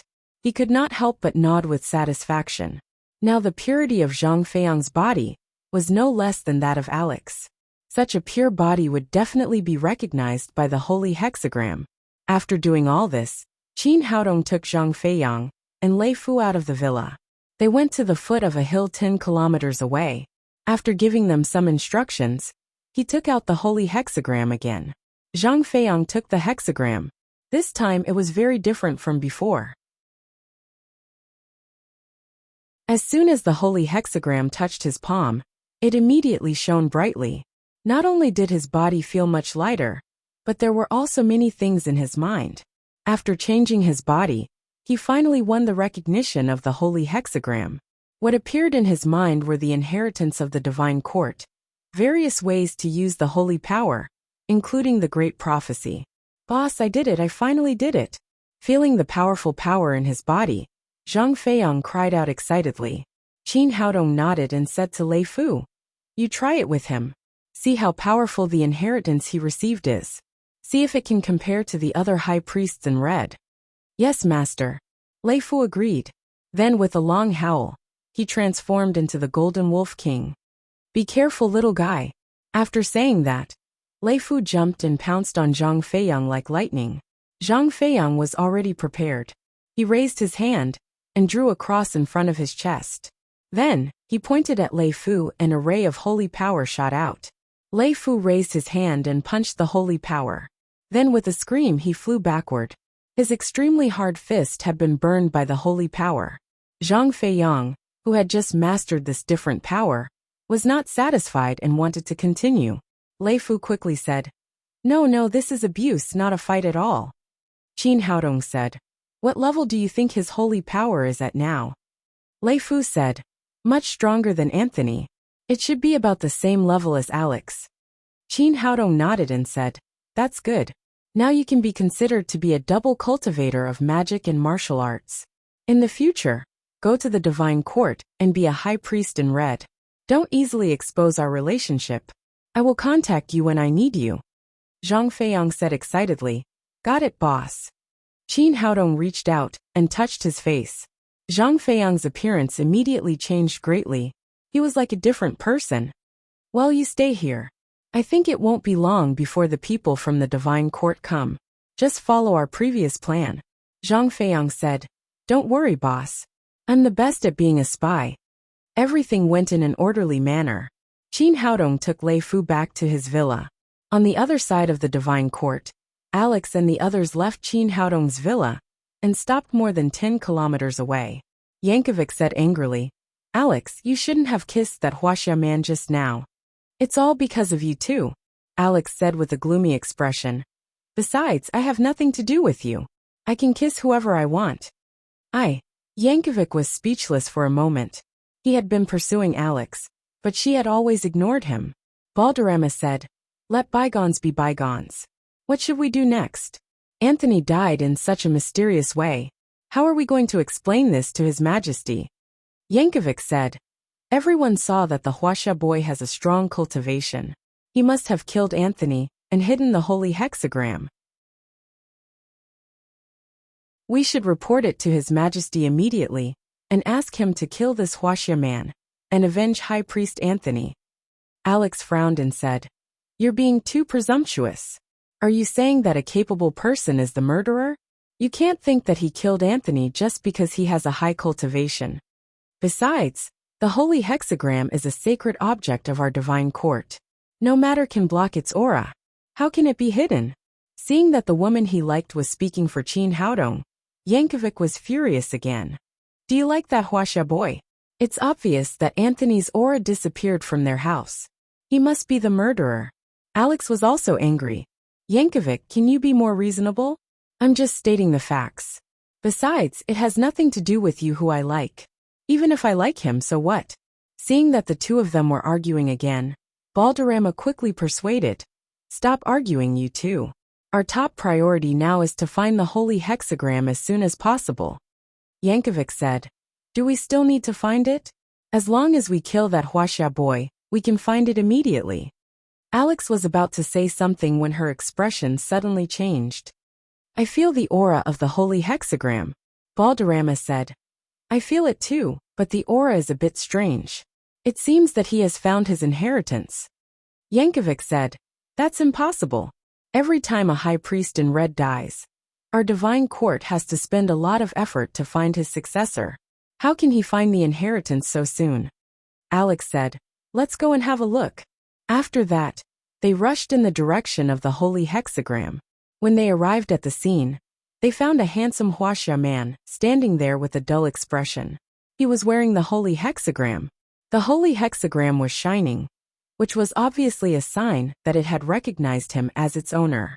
Seeing that the person was a Huaxia man, Balderrama asked, Who are you? Where did you get that thing on your neck? Zhang Feiyang said with a confused face. I don't know what's going on. I was originally a tourist from Huaxia. I got lost at night and suddenly saw this pendant, so I picked it up and hung it around my neck. Unexpectedly, it suddenly lit up, and I suddenly had a lot of things in my head.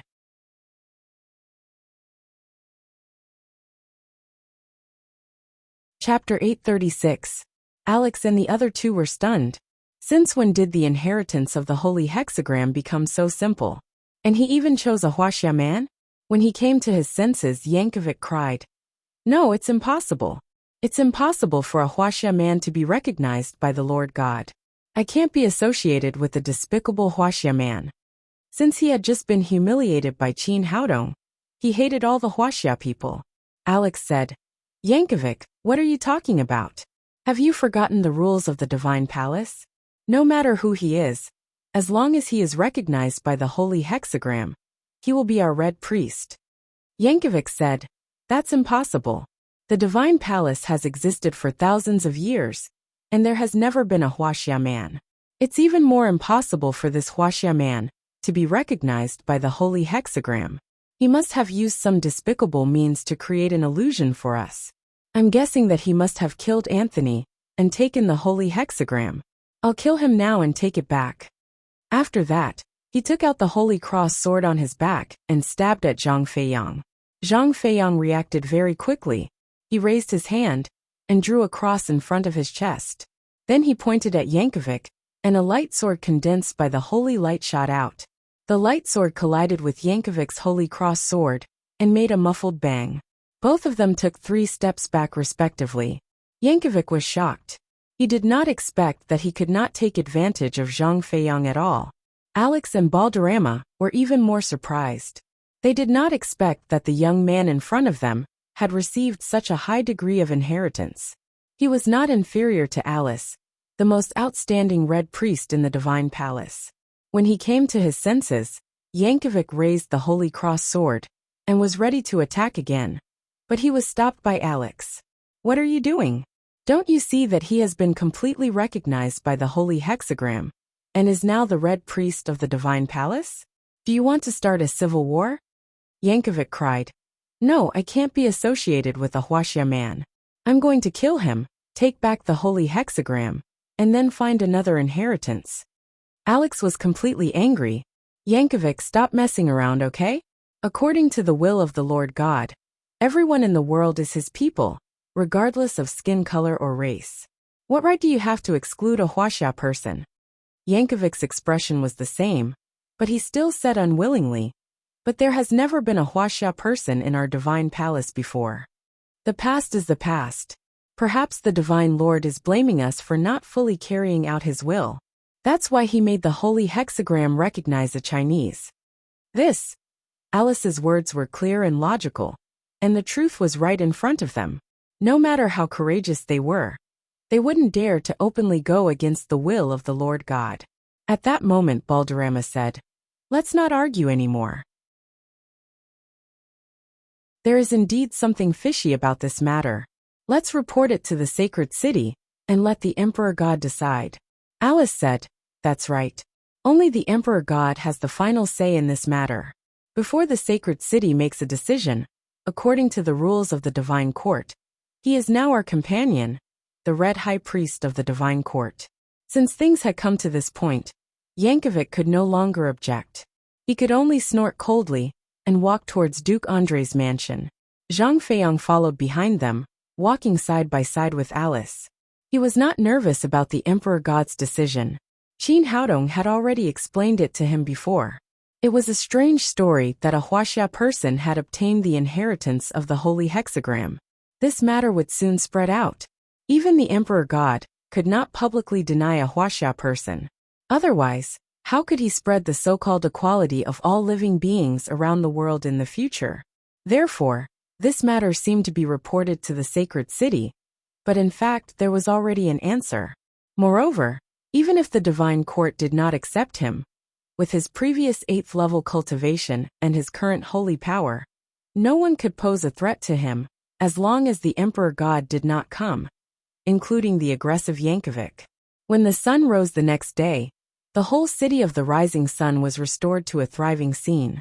Most of the dark creatures had hidden themselves. In the dark world, if one had not reached the level of Vampire Duke, it was impossible to walk under the sun, including some ordinary werewolves. Sunlight was fatal to them.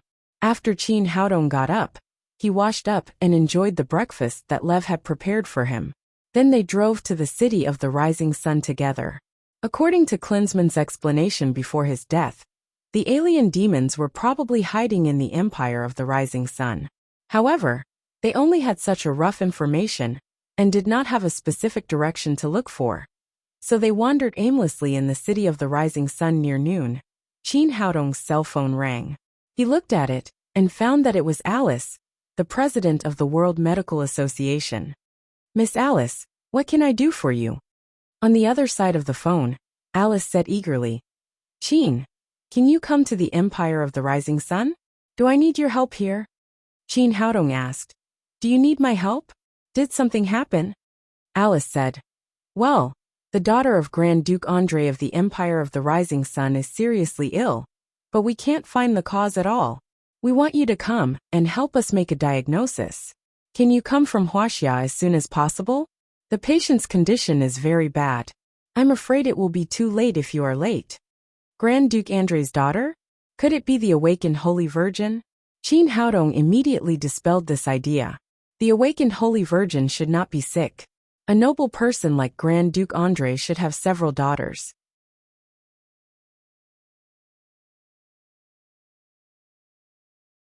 He said, "Miss Alice, I'm glad to tell you that I'm traveling in the Rising Sun City now. Can you tell me the specific location?" "My God, you actually came to the Empire of the Rising Sun, God bless you." Alice said, "I'll send you the location of Grand Duke Andrei's mansion now." After that, she hung up the phone, and soon a location information appeared in Qin Haodong's cell phone. Qin Haodong's location was not too far from Grand Duke Andrei's mansion. Half an hour later, they arrived at the gate of a manor. When he arrived, Alice was already waiting there with an anxious look on her face. This patient brought her great pressure, not only because she was the daughter of Grand Duke Andrei, but also because she was a person highly valued by the divine court. It was said that she was about to be awakened.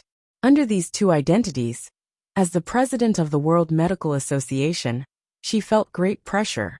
If she couldn't cure the patient, she couldn't bear the responsibility at all. However, the patient's condition was extremely strange. She had done all the necessary examinations, but she couldn't find anything wrong with her. She was at her wit's end, so she turned to Qin Haodong for help. Seeing Qin Haodong get out of the car, Alice immediately came up to him, took his hand and said, "Qin, I've been waiting for you. If you hadn't come, I really wouldn't have been able to do anything." Qin Haodong said, "What's the patient's condition?" How can you not find the cause? Alice said, she has a fever, is unconscious, and occasionally has convulsions. I've tried everything, but I still can't find the cause. Hearing this symptom, Qin Haodong's heart skipped a beat. He felt that it was somewhat similar to the zombie virus infected in Wangshan village in Yundian province. He asked, has the patient been to the mountains recently, or has she been in contact with bat-like creatures? Alice shook her head and said, I've asked. The patient has been staying at home recently and hasn't gone out. After hesitating for a moment, she said, the patient's condition is a little special. You'll know later. I really can't say. Then she led Qin Haodong into the door and walked into the manor together. The bodyguards at the gate of the Duke's mansion knew that they were doctors invited by the family, so they didn't stop them. Qin Haodong asked, President Alice, how many daughters does Grand Duke André have? Only one. Alice saw that there was no one around, so she whispered, I heard that this is a person highly valued by the divine court. She's about to awaken some saintess. I don't know the specific situation. Anyway, you must be careful, and don't get yourself into trouble. Qin Haodong was secretly amused. He didn't expect that he would meet the saintess of the divine court so soon. At the same time, a trace of doubt arose in his heart. Not to mention the saintess, even Alice, with her extremely pure physique, wouldn't get sick. Why did the awakened saintess suddenly fall ill? Could it be that something went wrong during the awakening process? They walked forward as they talked. Qin Haodong keenly found that there were many people of the divine court hiding in the Grand Duke's mansion, including knights and priests of all levels. It seemed that even during the day, the divine court didn't relax the guard here. 10 minutes later, they arrived in front of a 3-story European-style villa in the middle of the manor. The security here was more strict than in other places. At the front door of the villa, he saw 2 old acquaintances. They were the Holy Knight Yankovic and Cardinal Balderrama, who had left him the night before. At the same time, Yankovic also saw him, and his face immediately darkened. Huaxia man, what are you doing here? Alice said, Mr. Yankovic, this is Dr. Qin I invited. Please let us in. Absolutely not. Yankovic said angrily. You can ask other doctors for help, but he can't. Alice said, Dr. Qin is the best doctor I've ever seen. Are you making things difficult for me by doing this? Yankovic said, he's probably the murderer who killed High Priest Anthony. This kind of person is extremely dangerous. What if he kills the saintess? Qin Haodong turned to Alice and said, Miss Alice, as you can see, it's not that I don't want to help, but I can't. Alice was completely anxious. She said with a cold face, Mr. Yankovic, Dr. Qin is the medical sage of Huaxia. How could he be a murderer? If you don't let me in, I can only say sorry about the patient's illness. Yankovic said, I don't care that much. I just want to protect the safety of the saintess. This Huaxia man must not go in. You. Alice was so angry that she couldn't say anything for a moment. Just then, Alice came out of the room. After seeing Qin Haodong, she was slightly surprised and said, Dr. Qin, why are you here? Alice said first, Miss Alice, I invited him to help. If there is anyone in the world who can cure the patient's illness, it can only be Dr. Qin, but Mr. Yankovic won't let us in. Alice glared at Yankovic and said to Qin Haodong, Dr. Qin, please come with me. Yankovic still wanted to stop her, but Balderrama signaled with his eyes. Under Zhang Xian's gaze, Zhang Xian decided to bear with it. Qin Haodong followed Alice into the villa and came to a bedroom. When he saw the patient lying on the bed, his expression changed. He never thought that the saintess would be her.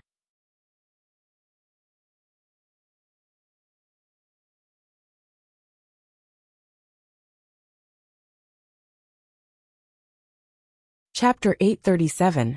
The woman lying on the bed was Cathaway, the reporter from the Eye of the Earth he met in Yundian province. He didn't expect that she had such a hidden identity. However, at this time Cathaway looked extremely strange. From her face down, her skin had become like jade, smooth and crystal clear. Qin Haodong could even see the hidden blood vessels under her skin. At the same time, a strong holy power enveloped her whole body, slowly changing her physique. This should be the manifestation of the awakening of the Holy Virgin. Alice said, Dr. Chin, hurry up and have a look. The patient's condition is very strange. Chin Haodong walked to the bed and reached out to grab Cathaway's arm. A cold feeling came from his fingertips, as if he was really holding a beautiful statue made of jade. He put his fingers on her pulse, which was still beating normally. It took a long time to feel her pulse this time. As time went by, he slowly frowned. It took him a full 5 minutes to withdraw his hand. Judging from her pulse, Cathaway's symptoms were that she had been infected with the zombie virus. But the problem was that the zombie virus developed by Dr. Jin's was genetically targeted and had no threat to white people. How could she suddenly get sick? Alice said, Dr. Chin, take a look at her body again. Then she gently pulled down the blanket covering Cathaway's body a little, revealing the upper part of her chest. Chin Haodong was slightly stunned. He saw that on Cathaway's chest, from top to bottom, the Holy Maiden's awakening stopped there, and below it was a black line, which seemed to be blocking this change. The two sides were engaged in a silent battle. He scanned it with his spirit again, and found that the black line was indeed the zombie virus. After thinking for a moment, he seemed to understand what was going on.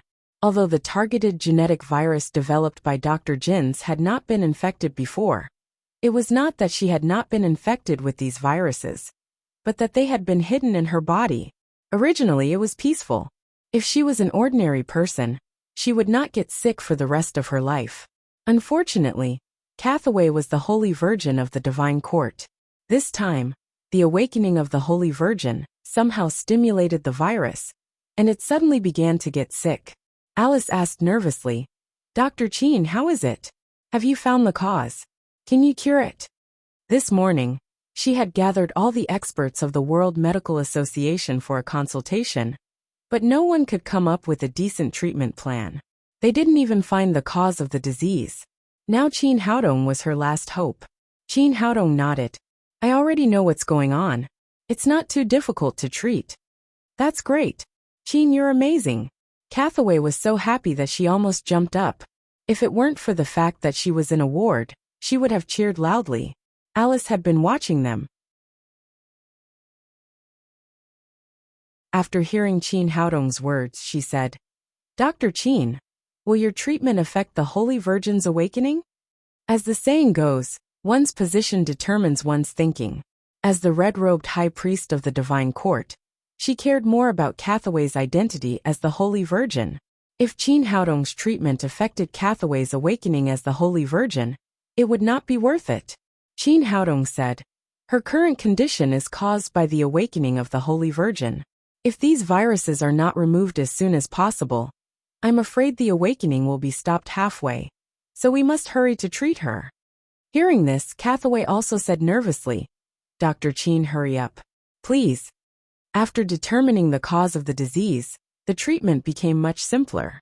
Chin Haodong took out the remaining blood purification pill and gave it to Cathaway. After thinking for a while, he took out a cleansing pill and put it into Cathaway's mouth. As the saying goes, the medicine will cure the disease. As time passed, the black line on Cathaway's chest slowly faded and eventually disappeared. The cleansing pill also removed the last bit of impurities in her body, helping the Holy Virgin clear all the obstacles to her awakening. Half an hour later, Cathaway slowly opened her eyes. When she saw Chin Haodong in front of her, her big holy eyes flashed with surprise. Chin, am I dreaming? How did I meet you? Chin Haodong said, This is not a dream. You were sick just now, so I came to treat you. Thank you for saving me again. Thinking that Chin Haodong had saved her twice in Yundian province, Cathaway's eyes flashed with gratitude. Dr. Alice, High Priest Alex, I want to talk to Dr. Chin alone. Seeing that the Holy Virgin was safe and sound, Alex nodded and walked out of the room with Alice. Cathaway looked at Chin Haodong and said, Chin, what happened to me just now? Chin Haodong told her about the outbreak of the zombie virus and finally said, Don't worry, the virus has been completely removed. You'll be fine in the future. Thank you. Cathaway thanked him again and said, Are you afraid to see me like this? There's nothing to be afraid of. You're still so beautiful. Chin Haodong smiled at Cathaway and asked, Aren't you a reporter for the Eye of the Earth? How did you become the daughter of Grand Duke Andrea? Now you're the Holy Virgin of the Divine Court. Can't a duke's daughter be a reporter? It was difficult for Cathaway's expression to change. A smile flashed in her eyes. In fact, when I was young, I was told by the Divine Court that I had the constitution of a Holy Virgin, and that it would awaken after the age of 20. It was my lifelong dream to be a reporter, so before the age of 20, I became a reporter for the Eye of the World, and traveled all over the world to collect the information I wanted. Now I've fulfilled my wish, and can awaken with peace of mind. Qin Haodong asked, since you knew that a Holy Virgin would awaken, why didn't you go to the Holy City in advance? It would have been safer. Cathaway said, the awakening of a Holy Virgin is random. No one knows when it will happen.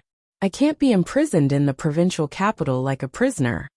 Once the awakening begins, I can't move at will, because the holy power is concentrated in this area. Once I leave, the awakening will stop, so I can only go to the Holy City after I complete the awakening in the Grand Duke's mansion. Qin Haodong asked curiously, after your body awakens, you can't always look like this, can you? Cathaway said, of course not. After the awakening, I will win the approval of the angel's heart, the sacred object of the Divine Court. At that time, I will return to the appearance of a normal human. Oh, Qin Haodong nodded. How long will it take for you to awaken? Cathaway said, according to the records of the Divine Court, the awakening of a Holy Virgin usually takes about 3 days, but because the specific situation is different, some may be longer or shorter. There is no specific time. The two chatted for a while, and Qin Haodong said, have a rest. I won't disturb you. After that he was about to leave. Cathaway said again, Qin, thank you. Qin Haodong said, we're friends. You don't have to be so polite. Cathaway bit her lip, hesitated for a moment, and said, Qin, the Holy Virgin of the Divine Court can also find a boyfriend. Oh, then I wish you happiness. After that, Qin Haodong left the room. Looking at his back, Cathaway had a complicated expression. In fact, before this, she had been very resistant to becoming a Holy Virgin, and it was for this reason that she ran out to be a reporter. But since she met Qin Haodong in Yunnan province, the figure of this Huaxia man flashed through her mind from time to time. She knew that she had fallen in love with this handsome young man. However, she also knew that Qin Haodong was excellent, but her identity as the daughter of the Grand Duke was not good enough for him. So she decided to become the Holy Virgin of the Divine Court. Qin Haodong didn't know about this. After going out, he said goodbye to Alex and was about to leave. But at this moment a beautiful figure walked in. It's you, Shiyumi. Why are you here? Qin Haodong was a little surprised again. He didn't expect to meet Shiyumi here, who had been away for a few days. Shiyumi was surprised to see Qin Haodong. She rushed over and hugged his arm. Haodong, we met so soon. It's really fate. Qin Haodong asked, didn't you say that you had something important to do? Why are you here?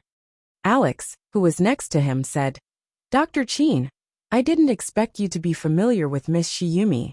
She is a designer invited by the Divine Court to make clothes for the Holy Virgin. Because the news about the Holy Virgin needs to be kept secret, we told Miss Shiyumi not to tell anyone else. Oh. Qin Haodong nodded. Perhaps only the invitation of the Divine Court could make Shiyumi say goodbye to the fashion fair in advance. Alex continued, Miss Shiyumi is really dedicated to her work. When she came to the Rising Sun City this morning, I asked her to take a rest first, but she firmly disagreed. She came here to confirm the size of the Holy Virgin's clothes. She didn't mean it, but Qin Haodong's heart skipped a beat. Shiyumi had been away for 2 days, but she had just arrived in the Rising Sun City this morning. Where had she been in the middle of the day? What could be more important than the Fashion Week and the invitation of the Divine Court? Although he thought so in his heart, he didn't say it out loud. He said, then you go ahead. I'll go back first. Shiyumi didn't let go of his arm. She asked, what are you doing in the Rising Sun City? Qin Haodong said, I have nothing to do, so I came here to play. Shiyumi said, where do you live? How long are you going to stay in the Rising Sun City? Qin Haodong said. I rented a villa on the outskirts of the city, and I'm living there now. It's hard to say how long I'll stay. If I'm in a good mood, I'll play for a while. If I feel bored, I'll go back to Huaxia. For some reason, he had always been wary of Shiyumi. It was an instinctive reaction, so he didn't tell her his real plan. Shiyumi said, That's great. I haven't found a hotel yet. Wait a minute. I'll go back with you as soon as I measure Miss Cathaway. Qin Haodong asked, What are you going to do with me? Of course I'm going to live with you. Didn't we live together in M country? Do you have any other ideas? Shiyumi winked at him naughtily, and then quickly went into Cathaway's bedroom. A few minutes later she returned. Well, we can go now. After that, she naturally took Qin Haodong's arm, and they left the Grand Duke's mansion together. After they got in the car, Shiyumi took Qin Haodong's arm and said, I haven't had breakfast yet. I'm so hungry now. Shouldn't you treat me to a big meal here? Okay, you can choose whatever you want to eat. It was time for lunch and Qin Haodong was a little hungry. I've been in M country for so long. I'm a little tired of Western food. I want to eat Huaxia food. Let's find a Huaxia restaurant. Qin Haodong nodded and said, Okay. A few minutes later, they drove to a restaurant called Huaxia Dumpling King. As soon as they arrived at the door, they smelled the pure aroma of Huaxia food. He walked in with Shiyumi and Lei Fu. Because it was the rush hour, there were no private rooms available, so they chose a table in the hall and sat down.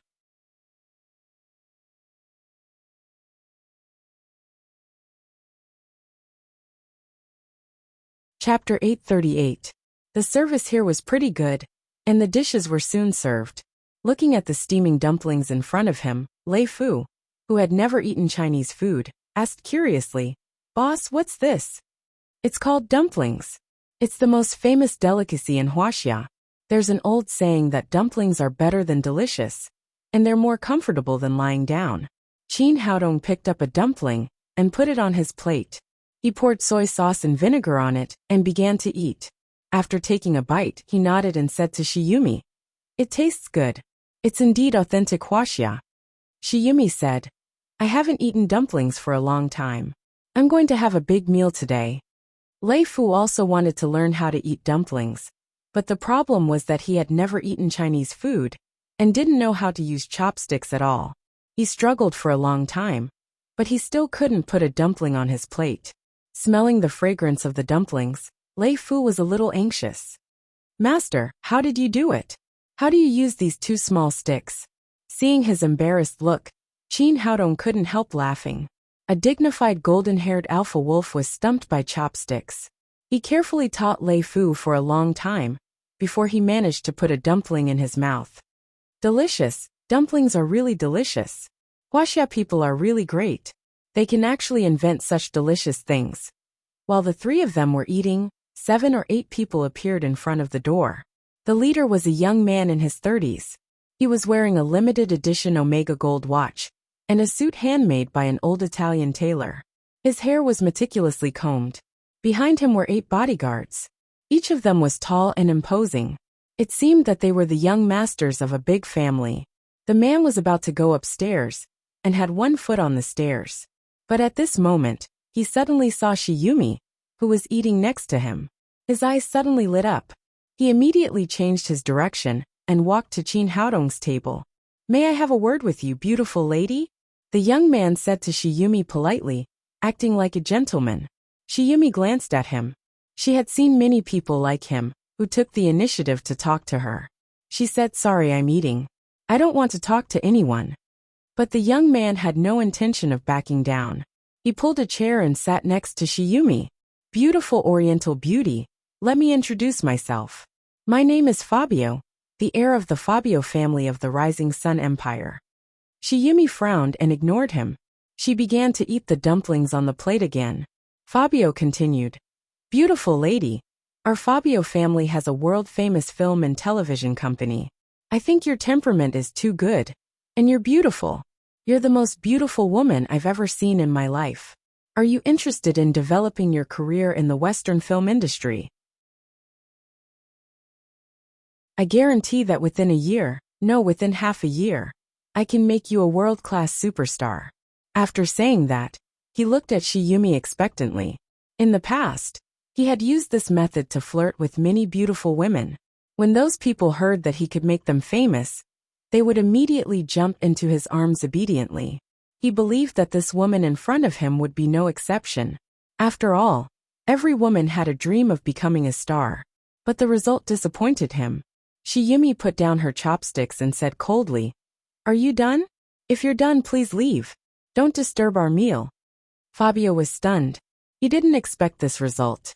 He said in surprise, "Miss, I don't know if you heard me clearly, but I can make you the most popular film and television star in the world." Shiyumi said, "Mr. Fabio, I can tell you clearly that I have my own career. I'm not interested in the so-called film and television star. You'd better lie to other women." "Miss, what are you talking about? How could I lie to you?" Fabio obviously didn't want to give up. He said again, "What I said is true. What career can be compared with a film and television star? With me, you can not only make a lot of money, but also become the most famous and popular star in the world. In your Huaxia language, it's called gaining both fame and fortune. Isn't that good?" Shiyumi had obviously lost her patience. She said impatiently, "I've made it clear to you that I'm not interested in film and television stars. And I'm not interested in you either. Would you please leave?" After being rejected one after another, Fabio was also angry. He tore off his gentleman's veil. "Huaxia women, I know that what you love most is money. How about you accompany me for a drink? How about $1 million for an hour?" He had just said so much just to trick Shiyumi into going with him. Now that the dream of being a star was not working, he began to spend a lot of money. In his opinion, $1 million for an hour was definitely a big deal. No woman could refuse it. Shiyumi was furious. There was such a man tempting her with money in front of Qin Haodong, which made her feel that her status had been lowered. "Get out of here. I don't want to see you again." Shiyumi's accumulated anger completely burst out. Fabio was stunned at first, and then he flew into a rage. He stood up and said, "You shameless woman! How dare you ask me, young Master Fabio, to get out of here in the Rising Sun City?" At this time he had no scruples anymore. He waved to the bodyguards behind him and shouted, "Take this Huaxia woman away." Robbing people in public was an extremely domineering way, no matter where it was. However, when the people in the restaurant heard that they were from the Fabio family, not only did no one dare to stop them, but they also quickly left the restaurant. Even the waiters in the restaurant hid far away. It seemed that they were afraid of being implicated. In just a dozen seconds, only Qin Haodong's group and the people of the Fabio family were left in the huge restaurant. The hot-tempered Lei Fu had long widened his eyes, but without Qin Haodong's order, he couldn't do anything. Seeing Qin Haodong waving to him, he suddenly stood up, raised his hand, grabbed a bodyguard by the neck, and threw him out like a scarecrow. Fabio saw that Qin Haodong and Shiyumi were silent, and thought that they were frightened by the fame of his family. At this time, Lei Fu's sudden attack startled him. "Boy, how dare you touch a member of our Fabio family? Cripple him for me."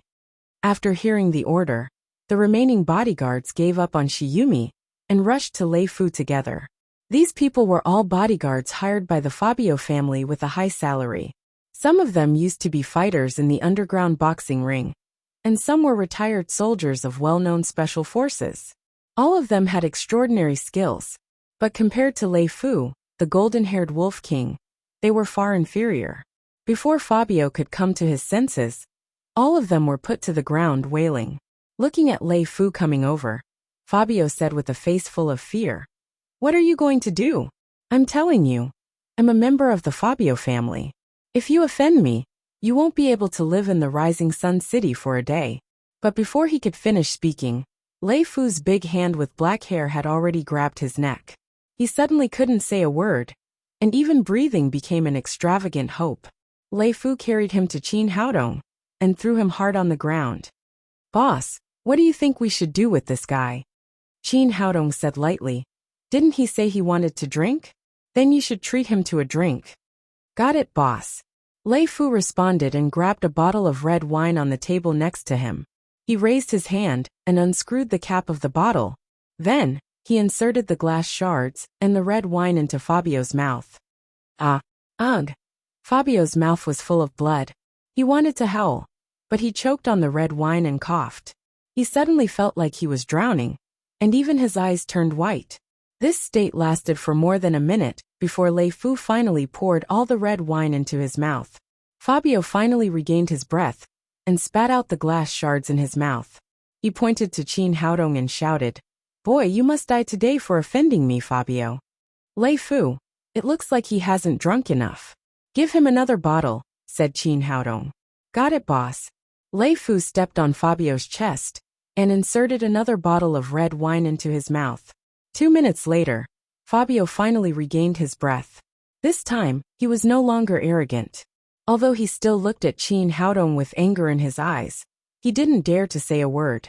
He knew that the man in front of him looked gentle, but he was definitely a ruthless character.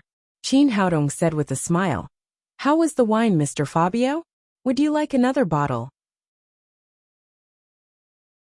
"No, I don't want it anymore." At this point, Fabio could only lower his noble head. "I'm sorry. It was my fault just now. Please let me go." Qin Haodong didn't have much interest in such a small character. He waved his hand to Lei Fu and said, "Throw them out. Don't affect our meal." "Got it, boss." Lei Fu was a loyal servant. He carried out Qin Haodong's order meticulously. He grabbed Fabio's neck and threw him out of the restaurant. After they came back, the three continued to sit at the table and eat. The owner of the hotel ran over while trembling. "Please don't eat at my place, okay? I'm a small business here, and I can't afford to offend the Fabio family." He had been operating here for more than 10 years and knew very well the character of the Fabio family. They had always been vengeful. Besides, the heir of the family had suffered a big loss today, and he believed that they would soon launch an overwhelming revenge. If these people stayed here, he was afraid that he would lose his restaurant. Shiyumi frowned and said, "But we haven't finished eating yet." Lei Fu also said discontentedly, "Isn't he just a rich playboy? Why are you afraid of him?" "Ladies and gentlemen, you're not afraid of the Fabio family, but our small business is very afraid. What do you think about this? Today's meal is free, and I won't charge you. If you're still not satisfied, I can give you a sum of money and beg you to eat in other people's restaurants." It could be seen that the owner was really frightened by the Fabio family. Qin Haodong was also very unhappy. A good meal was ruined by these guys. But he knew the owner's difficulties, so he said, "Well, we'll come here for dinner another day." The three of them left the restaurant and were not in the mood to eat in other restaurants. They drove directly to the villa. But not long after they left the city, more than a dozen SUVs with roaring engines caught up with them and surrounded their Land Cruiser in the blink of an eye. Lei Fu stopped and saw dozens of men in black rushing out of the opposite car. These people were all armed with guns, and their leader was Fabio, who had just been beaten up. He was holding a Desert Eagle in his hand. He pointed to Qin Haodong's car and shouted, "Huaxia boy, get out of the car, or I'll shoot you into a sieve."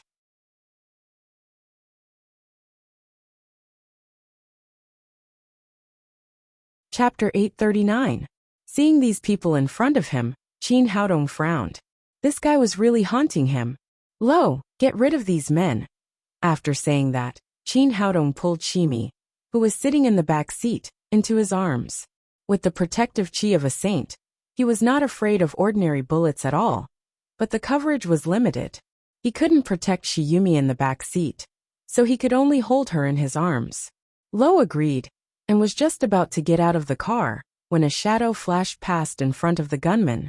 After the afterimage, all of them were sent flying, and the spears in their hands were turned into scrap metal. In the blink of an eye, more than 30 gunmen were taken care of. It was clear that the newcomer was very strong. Fabio was shocked. He quickly raised his gun and looked at the figure. A very coquettish woman appeared in front of him. It was Vampire Prince Corkina. You, don't come any closer. I'm a member of the Fabio family. If you come any closer, I'll shoot." Fabio shouted like this, but he was so scared that he almost couldn't hold the gun in his hand. "A lowly creature like you dares to disrespect my master? After Corkina finished speaking, she suddenly appeared in front of Fabio and grabbed his hand that was holding the gun. Her hand, which looked as white as jade, was harder than a steel claw. She directly crushed Fabio's hand, along with the desert. Of the eagle was also crushed into a piece of scrap metal. After kicking Fabio to the ground, Corkina turned to Chin Haodong in the car and said, "Master, what should we do with this guy?" Chin Haodong and Shiyumi got out of the car and came to Fabio. Lei Fu said bitterly, "Boss, this guy keeps causing trouble for us. Let's just kill him." Feeling Lo's murderous intent, Fabio was so scared that he almost wet his pants. He quickly shouted, "Don't kill me. I'm a member of the Phillips family. If you kill me, Grand Duke Nemechek will never let you off." "The Phillip family?" Chin Haodong asked. "Didn't you say that you were from the Fabio family?" Without waiting for Fabio to speak, Corkina said, "Master, the Phillip family is a vampire family, and Prince Philip is also one of the 6 vampire princes. Whether it was the Divine Court or the big families in the Dark World, there were many businesses and affiliated families in the secular world that made money for them. The Fabio family was one of the affiliated families of the Philip family. Seeing that someone knew about the Philip family, Fabio was finally relieved. He endured the pain in his hand and shouted, "This woman is someone that Grand Duke Nemechek likes. Let me go quickly." Chin Haodong directly used mind manipulating and asked, "Who is Nemechek? Why did he catch Shiyumi?" Fabio said, "Grand Duke Nemechek is a member of the Philip family and now lives in our house. He asked me to come out and find a beautiful woman for him to eat, and also to become his descendant. Grand Duke Nemechek has always liked Chinese women, so when I saw this woman, I wanted to bring her back." A cold light flashed in Chin Haodong's eyes. "A little vampire duke dares to attack us Huaxia people." At this moment, a small black spot flew quickly from a distance. It was a bat with a golden halo on its wings. The bat was extremely fast. In the blink of an eye, it arrived in front of them and transformed into a middle-aged man in his 50s. He was the vampire duke of the Philip family, Nemechek. As a vampire duke, Nemechek was extremely proud. When he saw Fabio lying on the ground, his expression changed. "Who dares to attack my people? It's me. Do you have any problem with that?" Corkina's eyes were full of coquettishness as she spoke, but her eyes were full of cold killing intent. She had just felt her master's dissatisfaction with Nemechek. If she had not received Chin Haodong's order, she would have killed him at this time. There was a strict hierarchy among vampires. After seeing Corkina, Nemechek trembled with fear. How could he not know this vampire prince? He bowed respectfully to Corkina and said, "Dear Princess Corkina, Fabio is my vassal. I don't know how he offended you. If you are not satisfied, I can kill him now." Hearing this, Fabio's eyes flashed with despair. Even his master could not protect him. What hope did he have to live? He did not know who the young man in front of him was. How could he make the Grand Duke of the Philip family bow down to him? Chin Haodong said, "I heard that you asked him to capture Huaxia people as blood food?" Compared with Corkina, Nemechek was not so in awe of Chin Haodong. "Yes, I asked him to do it. Sucking blood is the instinct of us vampires, and the blood of Huaxia people tastes better." Before he could finish speaking, a golden light suddenly flashed, and then a golden sword pierced his chest. Nemechek's eyes widened in surprise. As a vampire duke, his body was strong enough to resist bullets, but in front of this golden sword, he was as vulnerable as tofu. As a vampire, although his vitality was extremely strong, his heart was the root of his life. If his heart was pierced, there was no hope of survival. Chin Haodong did not care about that at all. He put away the Xian Yuan sword and said to Corkina, "I don't want to interfere in the affairs of the Western world, but I will never allow you to take Huaxia people as blood food." "Yes, master," Corkina said with some embarrassment. "But master, I can only restrain my own family. I really can't control the other 5 vampire families, especially the Philip family. Its master, Prince Philip, is much stronger than me. He belongs to the top of the 6 families. I can't order them at all." As she spoke, a golden-winged bat suddenly appeared in front of everyone, and then turned into a handsome middle-aged man. When he saw Nemechek on the ground, the man's expression immediately became gloomy. He said with a murderous look, "Korkina, how dare you attack the Grand Duke of the Philip family?" The man was Prince Philip. Korkina did not speak, but her whole body was tense, ready to fight at any time. Qin Haodong glanced at Philip and said, "I killed him. He dared to take Huaxia people as blood food. Killing him is just a small punishment. If you still don't repent, then I don't mind destroying your entire Philip family." "Boy, who are you? Do you know who you are talking to?" A bloodthirsty red light flashed in Philip's eyes as he spoke. Korkina said, "He is my master, Philip. I advise you to do as my master says, or you will be the enemy of our family in the future." "Your family?" Philip laughed wildly. "If it weren't for the fact that we are all vampires, I would have destroyed your small family long ago. I didn't expect that as a noble vampire, you would be so depraved and recognize a human as your master. You really disgraced the vampires. For the glory of our vampires, I will wash away this shame for Ancestor Cain, and kill this Huaxia man at the same time." After saying that, he moved his feet, and rushed over like an arrow released from a bow. Although Korkina was not as strong as Philip, she was restricted by the master-servant contract. She could not retreat at this time, so she could only bite the bullet and fight him. The two vampire princes rarely fought together. Blood was the source of all the power of the vampires. Philip's blood was far purer than Korkina's, so he had an absolute advantage in both speed and strength. After fighting for a few minutes, Korkina was carelessly scratched by Philip, leaving 5 deep wounds on her left shoulder. She was going to fight to the death, but Qin Haodong called her back. "Well, you are no match for him. Let me do it." Qin Haodong called Korkina back, and stepped in front of Philip. Philip glanced at Qin Haodong, and licked his lips greedily. "Huaxia man, I haven't seen such a bloody food for a long time. It seems that I can have a good meal today." Then he opened his arms like a big flying bat, and his 2 sharp hands grabbed Qin Haodong's neck. Qin Haodong snorted coldly, and punched Philip's claws twice in an instant. The 2 punches seemed to be very casual, but in fact, they were so powerful that Philip was sent flying. Philip was shocked. The vampires had a unique advantage in strength and physical defense, and he had never thought of losing to a human. But before he could come back to his senses, Qin Haodong had already followed him like a shadow, grabbed his ankle, and slammed him to the ground. "Huaxia man, you are looking for death." Philip was about to go crazy. As a noble vampire, how could he be beaten by a human in such a shameful way? In a rage, he used all his strength and clawed at Qin Haodong with both hands. The power of the vampires lay in their strength, speed, and defense, but they did not have any moves to speak of.